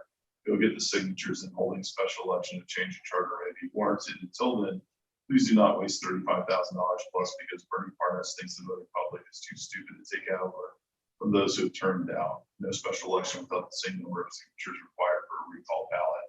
The commission needs further input. Send out surveys online. Commissioner Hudak, you've done this bridge repair replacement. Closure discussion code, not department two, get hundreds of email addresses. Have the marketing public relations department send out an email blast and see what kind of reaction you receive and support Parnas's proposed change. Anyone else from the public? I'm going to close it back into the public. Commissioner Parnas, I hope those comments were not too personal. I would have held some of them back, but I think you're tough enough to take it. Well, I would simply say the following. My intention is, when it comes to anything to do with the charter, okay, whether they change it or not is something I believe in. Let the voters decide. And the people that I have spoken to thought that was a good idea, to let the voters decide and speak. And I think on some items, that's very important, whether it be a city matter or an amendment to the state or the county. They go on the ballot and Right. the public decides. And that's Sure, my I opinion. don't want to debate this particular issue right now because it's. I'm not debating it. I'm just telling the gentleman, I'm sorry he feels that way, but he's entitled to his opinion. And I'm entitled to mine. Absolutely. Mine is that the voters should decide. His is that we're wasting time. Okay. Thank you for your comment. There you go. I'm going to let you go ahead and get started since it's comments by the mayor and the city commission. Do you want to go ahead and continue, Commissioner Parnas? Absolutely. I'm very happy to say that my district has never looked better. Since code has been very active, especially along Military Trail, you can drive down Military Trail on a weekend and not see couches, tables, garbage. It looks nice. And that I thank code enforcement for getting after the owners of apartments to say your tenants can no longer do that because it's going to cost you money. And so they've cleaned it up. The same as in the village. Code enforcement tells me that illegal dumping has been reduced more than 50% with their 16,000 residents in season in the village. So I'm very pleased working with them. And we've produced 1,000 eyes looking out after their own neighborhoods and keeping code busy when there's illegal dumping or illegal activity. And so I'm very pleased with what code has been doing, working with building owners, presidents of buildings, etc., and cleaning up the city. I think it enhances our city instead of having it look like a junk pile. And it's better. It's a better atmosphere for everybody, from the children to senior citizens. That's all I have for this meeting. Thank you, Commissioner. Going District 3, can we go to District 4? Thank you, Mayor. I only have 2 items this evening. First is my next Saturday office hours will be April 2nd. I did notice that that is also the day of the city's appreciation day. So if I could have asked the city manager just to please limit that from 10 to 11, usually it's 10 to noon, 10 to 11, and that way I can go visit with our employees, because I think it's very important for the great job that they do to get out there and talk to them as well. So I kind of split the baby that morning. And the second one is I'm going to be asking for a resolution be put on our next agenda that the city divest any investments that we have that pertain to assets that may be in the country of Russia. What Russia is doing to Ukraine, in my opinion, is a complete travesty, and not only a war against the Ukrainian people, but a war against democracy itself. I know we don't get into many national or political issues up here, and we try to steer away from it, but I think this is something very important, and that Deerfield Beach should take a stand on it. And I'm going to sponsor it, and I would like to see all my colleagues sponsor it as well. I like to see all 5 of us on that. I think it's that important, and in the grand scheme of things, it will not make probably much of an economic dent, but it'll at least show that we are on the right side of this particular cause. And it's just, you know, a human travesty that is occurring directly across the ocean from us. And I don't think we should sit idly by and just watch. I think we need to take action, and this is some action that we can actually take moving forward. And so I'm going to ask that be put on the next agenda, and hopefully that will be unanimous. And that's all I have. Thank you very much, Commissioner. District 2. Thank you, Mayor. First to my colleague, Commissioner Drosky, well said, well said. Well said. Count me in right now. The devastation is incredible. And what we see is just so tough, you know, just to deal with. And you're right, this has more to do with just a country. It's an attack on democracy as well. And so, Commissioner, count me in again. This time I mean to be redundant. There will be a District 2 meeting on March 31st at the Hillsborough Technology Center at 7 p.m. And Kiwanis West is doing a cleanup. That cleanup is from Deerfield Park Elementary down to Northwest 2nd Street. It's very short. You know, I've talked to the city manager. They need gloves and protection, that sort of thing. And any of the kids that want service hours, that's the last day of spring break. So that's on a Monday. So that's it. That's it for me, Mayor. Thank you, Commissioner. Vice Mayor. Thank you, Mr. Mayor. I said my comments earlier in my speech, and I really mean it. I am honored to hold this post as Vice Mayor, and looking forward to representing not only the citizens of District 1, but also the city as a whole. Looking forward to the Employee Appreciation Day on April 2nd, and you have my full support as well, Commissioner Drosky, with regards to the divestment.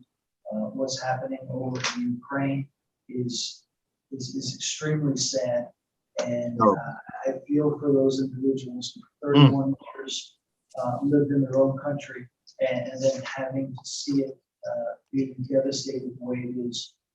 I just hope we all can do more. So thank you. Thank you, Vice Mayor, and welcome to that seat. And Commissioner Parnas, I do want to say that I have seen the difference in your district, and I've seen it not just visually, but I've also heard it with less complaints that we've had in the past. So I want to thank you for your efforts on that. It has been a game changer over there. So thank you. There's been a report of a burrowing owl nest right to the east of Oviedo McKeithen Park. If we could have staff kind of look at that, it might need to be roped off because those are protected endangered species. So I can get you a little bit more specifics, but I think it's pretty obvious if something goes on the east side of the building, and you should be able to see it's right next to the gym. Okay. The vice mayor mentioned Kiwanis West, and you can think about all the groups we have in the city: Historical Society, Kiwanis, Rotary, Women's Club. They give so much back to the city. You want to see where all the volunteers are, the ones that we have a hard time finding for some of the things that we have to do here, like being on boards and those types of things. They're all at these events. Friday, I was fortunate enough to go to the Historical Society's event where they had some music played by the Associates, which is a group of associate members of J&M family who played in the band. It was really entertaining. It was nice to see everybody out there on a beautiful Friday night. But I do want to thank them, and I want all of us to remember them when it comes budget time, when we think about where we can stretch our dollars to be manpower they bring as volunteers, what they give back to the city. I hope we're considerate of that when it comes to being able to financially assist them, because it takes a burden off the city of Deerfield Beach employees. Well, in some cases it does, but what it does is we have a workforce out there, volunteers, to put on some of these events that happen. It adds to the city, and it does take a burden off our Parks and Rec events that they would be hosting as opposed to us. So it's just something to keep in mind moving forward. I want to thank them. Again, speeding on Hillsborough. This is a problem. I know it's not just us, it's everywhere, but and I know that we have signs and things out, but I would like some more enforcement out there with speed traps to be able to prevent people from going in. There's certain areas, there used to be Hacienda Village down here in South Florida. Everybody knew that you went a half mile over a speed limit that dropped you from 55 down to about 25. They would make a fortune. Of course, that was all, I think, money going in the pockets that people shouldn't have. But at least they were known for being a speed trap. I wouldn't mind Deerfield Beach for being known for being a speed trap. Put the enforcement at a level that's almost unbearable for them. I don't know if that's something we can do, but I am very close, living next to Hillsborough Boulevard. Sounds that I hear are not from slow moving cars. They're from vehicles that buzz by like a mosquito. And and I've seen it, and it's a danger. And I hope we just continue with the enforcement that we're doing. I believe that is all I have for now. Oh, one last thing. I will be out of town from Thursday till the following weekend. And I don't believe I'm going to have cell service. So this, in case anyone's trying to get a hold of me, I will be very difficult to get a hold of. I will try to, if I get any communications, I'll be communicating with the city manager like I normally do. So, but I will be out of pocket just to let everybody know. That's all I have. We have a motion to adjourn from the vice mayor. Second by Commissioner Borowski. All in favor, say aye. Aye. Meeting adjourned.